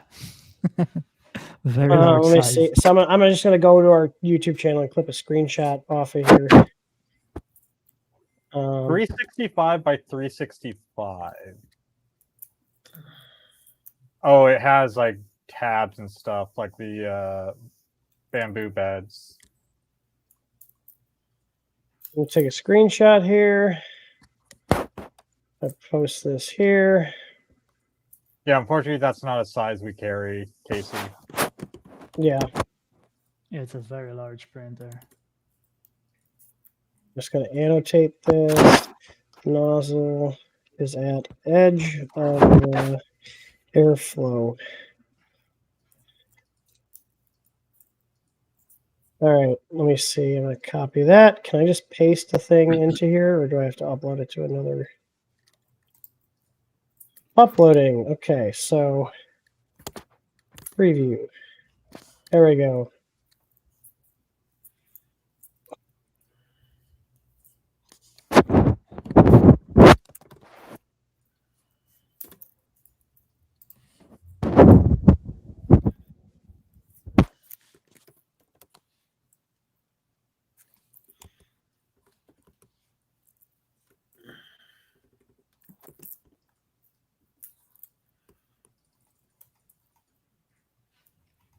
Well, we'll see if they get back to me. Yeah, because you can see right there, the nozzle's right here. It's literally at the edge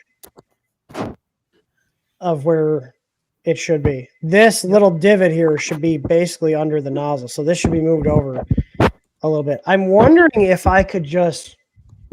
What about a spacer, Tim? John Hopper is pretty responsive. No, I need like the ducts all need to actually get pulled back. Yes, so what I'm saying, maybe if you add some washers or something, then it will push it back a little bit. No, if With it's how the No, hot no, end is no. designed, No, it I can't. won't fit. I can't do He that. needs the ducts to go back.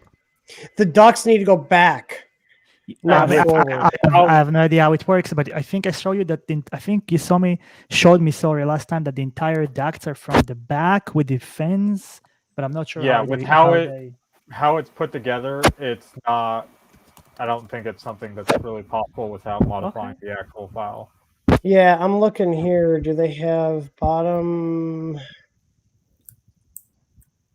fracking? But yeah, 3D Experiment says John is pretty responsive, and that's the I'm wondering if he just never tested it.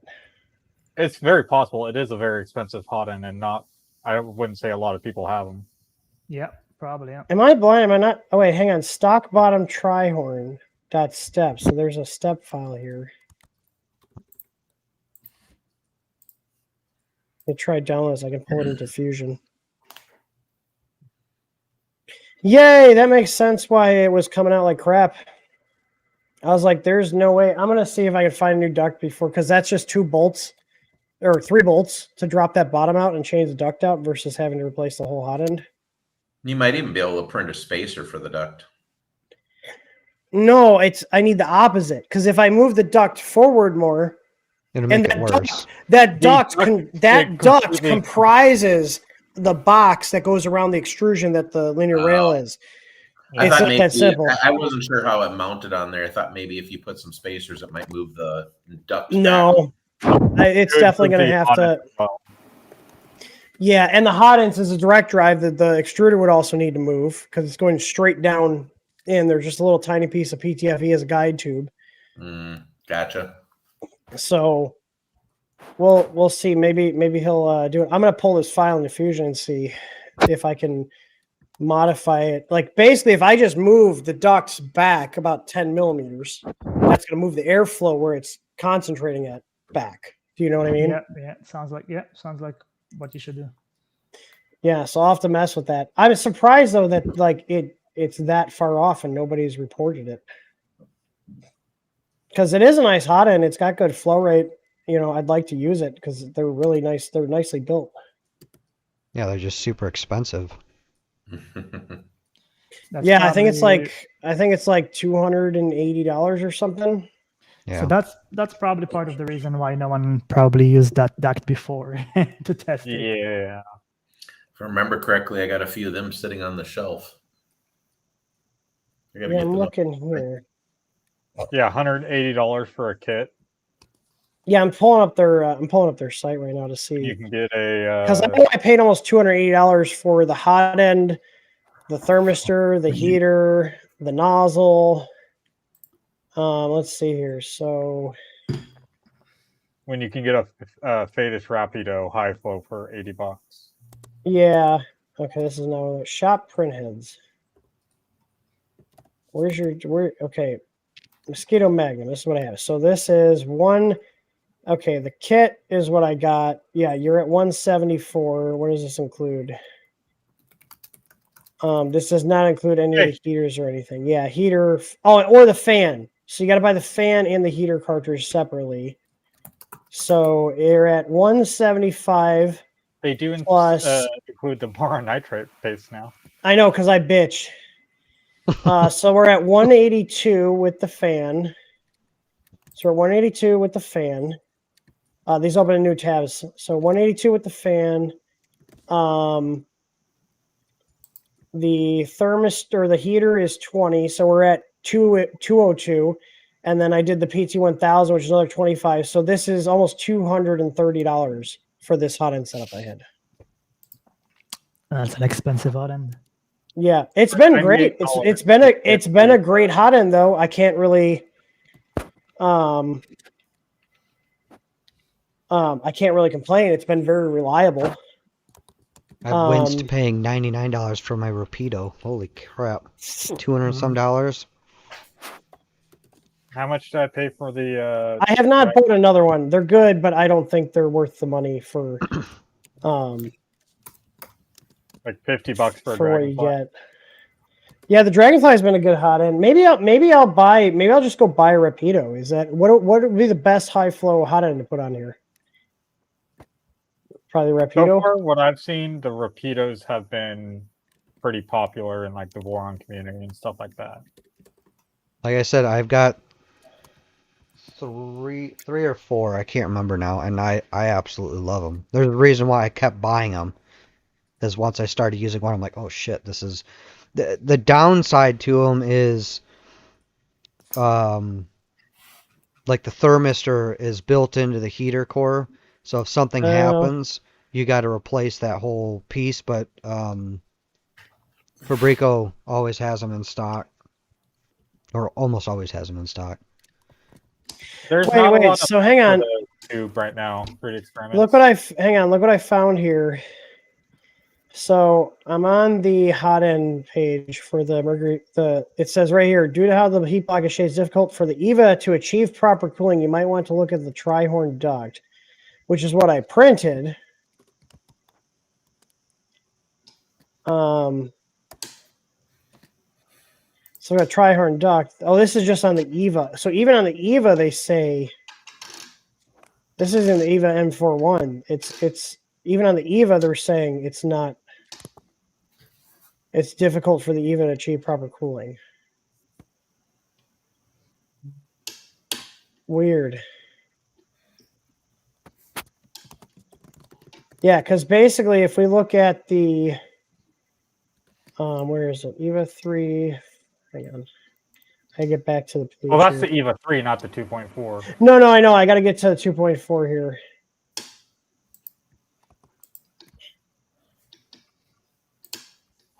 Just a moment here.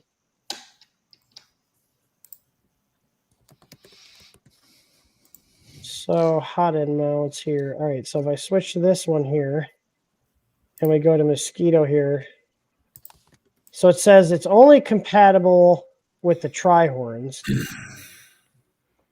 but there's no notice saying that it's like it's not gonna work correctly. Yeah, that's weird. Well, this is disappointing.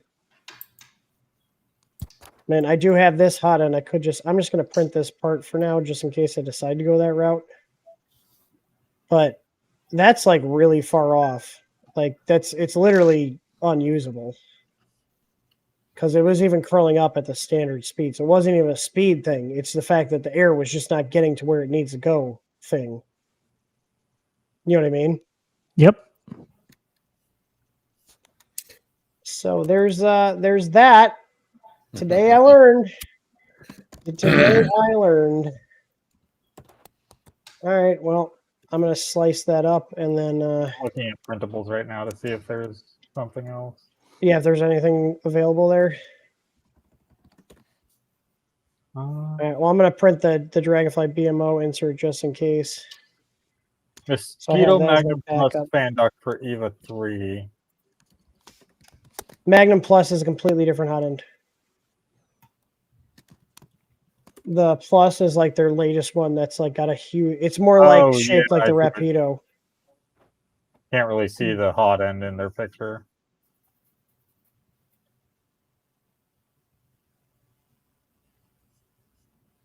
That's not going to work. That's... Yay. 3D printing is so much fun.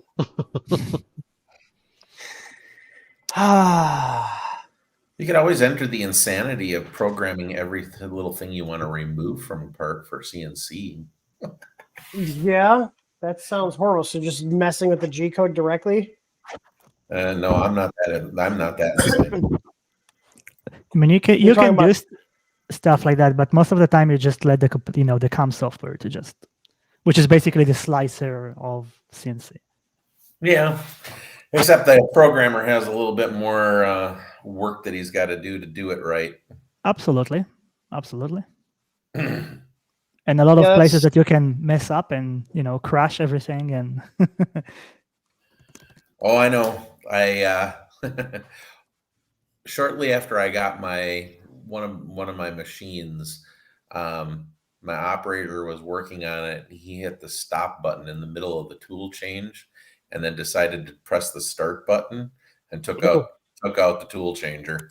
Whoa. Nice. That was painful. Good job. Yeah, that's the thing with CNC machines. When you have oopses or failures, it costs a lot of money. A lot of money. A lot of depends on the machine. I just broke a $200 bit. That's the best thing that could happen to you. If you just broke a $200 bit, amazing. Some of the crashes you will need to call the company to come and like disassemble the machine and realign everything because you could like damage the axes and whatnot. And it could be a whole thing. I think the worst machine crash I ever saw was when someone decided to stick a 20-foot bar in a lathe and not put it in a bar feeder, and it proceeded to beat the hell out of the floor, dig about a 3-foot hole in the concrete, and make a 20-ton machine hop off the floor. Yep, sounds about right. Have you ever seen it was a Russian video where this guy gets caught on the lathe and then he's just vaporized? Like, yeah, it's fucking crazy. That's one of the worst thing you could happen. Yeah. Those are the videos that I show to my employees when they do something stupid. Yeah, like this could be you. Like, hey, be careful. Yeah, so that Matt, you know what, Matt, that reminds me of the videos they used to show us in the late 90s in middle school wood shop, back when they were allowed to do stuff like that. Like, hey, you could screw around this wood saw, but here's what's going to happen to your arm. And then they show a video on a VHS tape of someone cutting their arm off. Yep. So basically, all three of these need to move back. So, you can do it. Yeah, I'm not good with CAD shit though. That's the problem. Yeah, but what if you just need to just the most simple thing? If you need to move it back, just cut. Do like a cut. You can't though because that base right there has to stay that same. So size. This has to, okay. So, but if we're gonna talk about janking it, okay. Let's do it. Extrude in 10 millimeters and then extrude just that top part out 10 millimeters.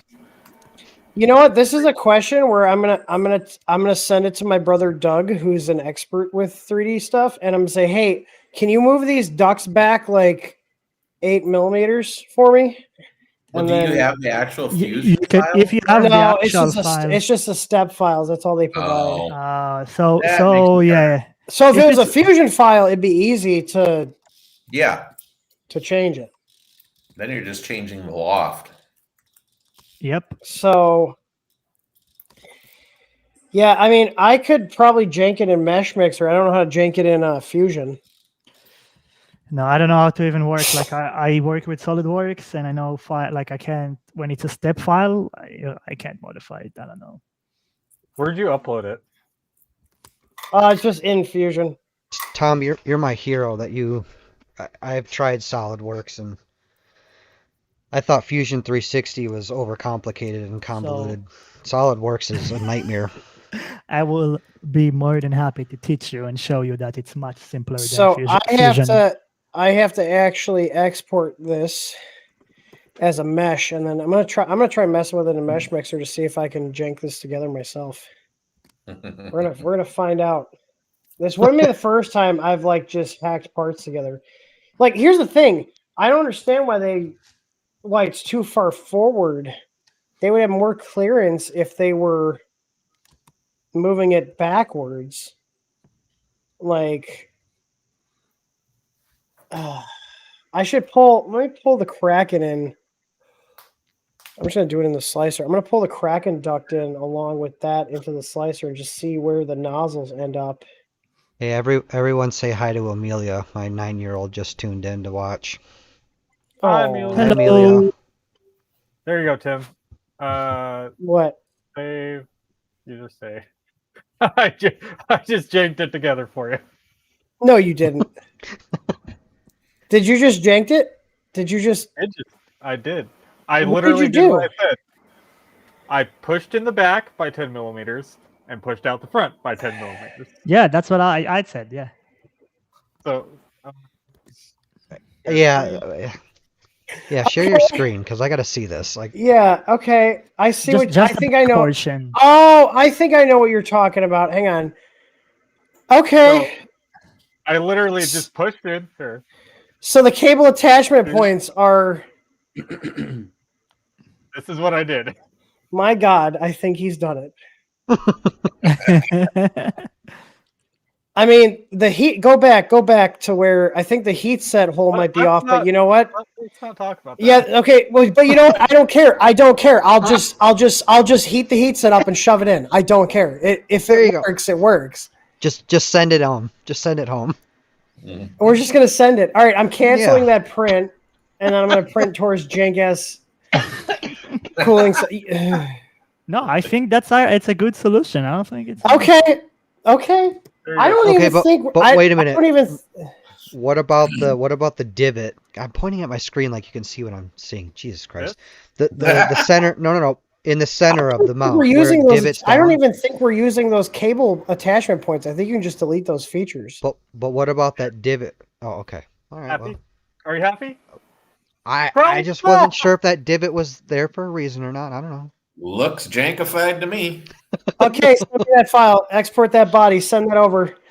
We're gonna send it. We're gonna do it. YOLO. Hey, it ain't. If it works, it ain't. It works, okay? you know. Yeah. If it works, it isn't stupid, right? And even if it's like semi-work, you can also, if you need like 1 millimeter more or less, you know. I'm assuming that it looks. I'm pretty sure those are just cable tie features in there, which aren't even used. I don't even know what you'd be using those for. I assume tie cables. I forgot. It doesn't matter. It doesn't matter if it bolts up. If it bolts up and it cools fine, who cares? Right. Who cares? Change this. I didn't understand what you were saying, but then when you showed me, I was like, "Oh, okay, that makes sense." Because we just need to shift the whole duct back. Mm-hmm. Did you send it to me on Teams? Yep. Did you measure though? How far back you needed? Hang on, I'm gonna show it. I'm just eyeballing it. You know what? Hey, can you also give me one? Give me one that's moved back like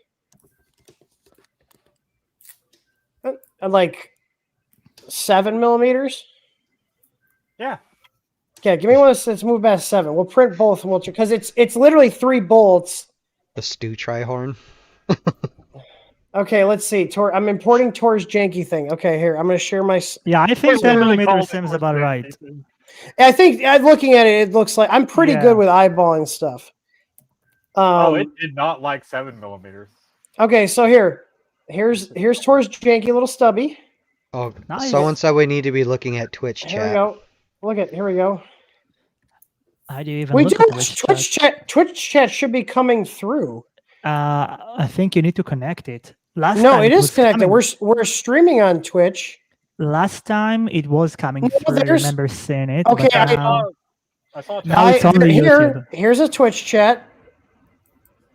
We're talking about the PT1000s. There's Facebook. No, I'm not seeing it. I don't see it in the stream. Yeah, when I'm looking at the Talk Studio stream, all I see is the YouTube. I wonder if Twitch. I think Twitch broke. I would assume it's probably because Twitch broke. Maybe I don't see any recent chats on. I'm going to it right now. Hang on. I have it up. Stream chat. Welcome to the chat room. There's nothing there. Yeah, I saw Plague talking earlier. Yeah, there's nothing there.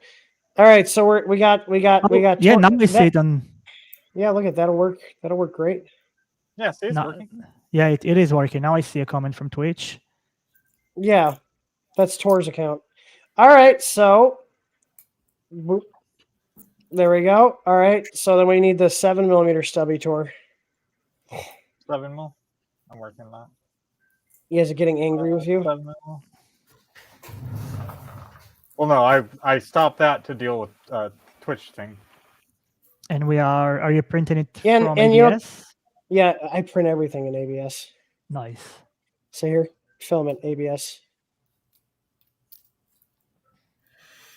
Well, guys, I'm going to take off here. And we're at 2 hours, so we're probably going to wrap this up in a little bit anyways. I appreciate you coming on, Wade. Wade's got to go package up my parts. Not a chance until Monday. No, I got to go home and feed the dog and get to feed myself because otherwise my dog might chew my leg off. Yeah, you should probably feed the dog. Dogs love to eat. I said, no, Remo's porking up over here.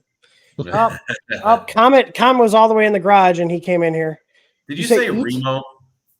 Yeah, Remo. This is Comet. It isn't by chance based on a very old movie, is it? No, I know the movie. Remo was my grandfather's name, who also, I did not know this. Come here. Come on, up. Come on, up. Who also had, he apparently had German Shepherds too when my parents were growing up. Oh, this is Remo. See, it even says it on his collar. Mr. Remo. He's the smarter I'm one. gonna say if you were calling him Remo Williams, I was gonna laugh because I like that movie. No, I downloaded the movie because somebody else mentioned it when I said his name, but I have not watched it yet. Oh, I got the spot. I got the spot. Where is it? Right here. Right here. Right here. Come on. There it is. Oh yeah. Do you see him like nibbling on his arm? My cats do that. Well, Dog.exe has crashed. Speaking of Twitch, Yeah. your dog Twitch by giving him. He did. They're all very excited. They're probably also on. Thanks for coming on. It's been awesome having you. Yeah, Well, you guys have No, it's fun. This was fun. Hopefully, we can do it again sometime. So thank you for costing me money, Wade. You're welcome. So hey, that's one of the reasons I had him on here is so people could buy stuff from him. But what was I going to say? We do the print talk. They can happen randomly if we decide to stream, but we do this every other week, and then the weeks that we don't do this on Fridays, we do our TH Reading Nation, which is more news and Q&A focused. This is just this is just casual. We're hanging out and talking shop and working on things, and just hanging out. It's just a hangout stream. So, Nice. yeah. But thanks for dropping in. A couple of times, so Nice talking to you. And now you're on the stream. hey, Whoa, it's me. I'm on the YouTubes now. You're like the cool kids. I've got quite a bit of videos out, but most of mine are printing video or machining videos. So there's nothing wrong with that. No. All right. Well, I'm gonna print. Well, thanks for stopping by. Go feed your dog and yourself. So, and everybody, make sure to check out Wade's site. It's MandelaRoseworks.com. Check that out. He's got a lot of awesome stuff. If you want beds that are actually flat, unlike the Chinesium junk that comes on these printers, he sells very flat beds. Yep. So yeah, we actually are the first ones to do the actual ultra flat. So yeah, what's the tolerances on those? Typically we don't ship anything out that is less than 0.1 millimeter out of flat. Yeah, that's crazy. Most of them come in about 0.05 is typically where they come at. Every once in a while we'll get one that's really nuts. Yeah, that's crazy. So, but you're good at what you do. That's why we have you make stuff for us. So, well, I appreciate it, guys. You guys have a great night, and thanks again. You too, Wade. Take it easy. Thanks for stopping by. Good night. See you later. See you next time. Bye. All right. No, you already own. By the way, got a really good Prusa back in the day. Had an auction at Murph, was it? I think that was the thing. You bought a Prusa at Murph? Murph? I think he got it at there was an auction, a silent auction. Oh, really? Yeah. And I hope it's probably still running. That was back in like I don't know, like 20. I want to say 18. It's a while ago. Hey, Tor, you didn't talk about your project that you're working on right now. I was taking apart the printer at the start of the stream. How far along is it? Let's see. Put you in the spotlight here. Well, I took it apart. What I have to print everything else. It's printing. What is it? It's great. Ender 3 NG. It's a Core XY conversion for the Ender 3s. So it's the new version. What's the site for that? And it's not so it's basically like the Voron kit for Ender 3. Is it the one that's on RH3D? It's on printables. So. Okay, I'll pull it up. I got it here.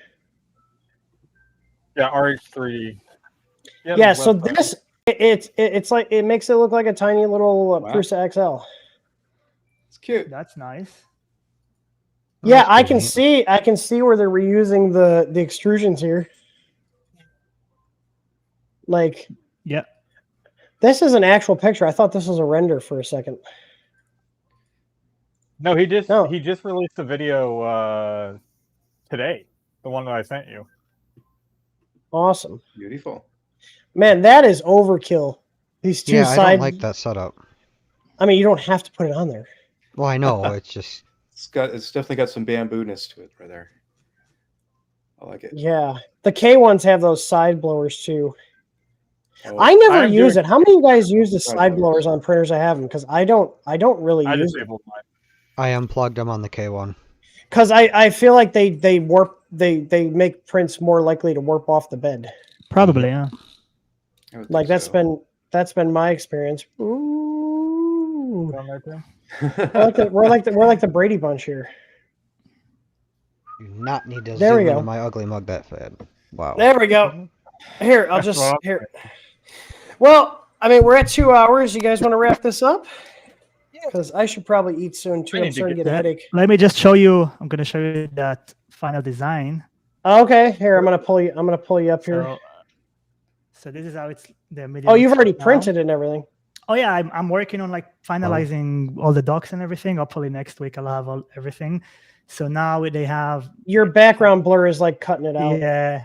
So now we have the interchangeable magnetic like icon thingies, and That was my one thing when Tor showed me. I was Yeah. like, man, they need to be able to be changed. How do I? Let's see if I can turn off that. I mean, we want to see your printers in the background. It looks cool. Okay, there you go. Yeah, So there you go. So now, and you get this magnetic tool with it now, and you just take them out, and you can replace Oh, that's them. cool. And so Yeah, because now- that's what I was saying. Like, because those were printed on there and you couldn't change them. I was like, it'd be cool if you get them changed. Because what if you change what program? Because not everybody's got Spotify or Chrome or whatever, or you want a different one. Oh yeah, but I used to like print custom per whatever request you have, but now you just that's It's going to be the new modular thing. now. And Yeah, I'm I mean, also it's gonna- gonna make it I'm easier also for gonna you, sell. too. Yeah, absolutely easier for me. I'm also gonna just sell packs of those Yep. tiles with the icons. And so I'm gonna release that. I'm gonna release the Stream Deck stand that comes with it that I showed you last time, and then I'm gonna have an upgrade kit, which will be the top part. Do you want me to pull that render up you sent Sure, us? yeah, you can pull it up if you want. Yeah, And so basically, that's save it. gonna be the end result, and that's something that I think will be easier to sell like that. It's Oh yeah. Absolutely.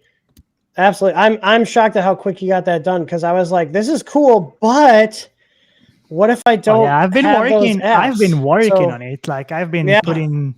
putting 10 hours, 12 hours a day minimum, and trying. Yeah, to finalize it everything. looks freaking awesome. Like, That's and I really like cool, that with yeah. the little Stream Deck. I have the mini Stream Deck downstairs. How hard would it be for you to make?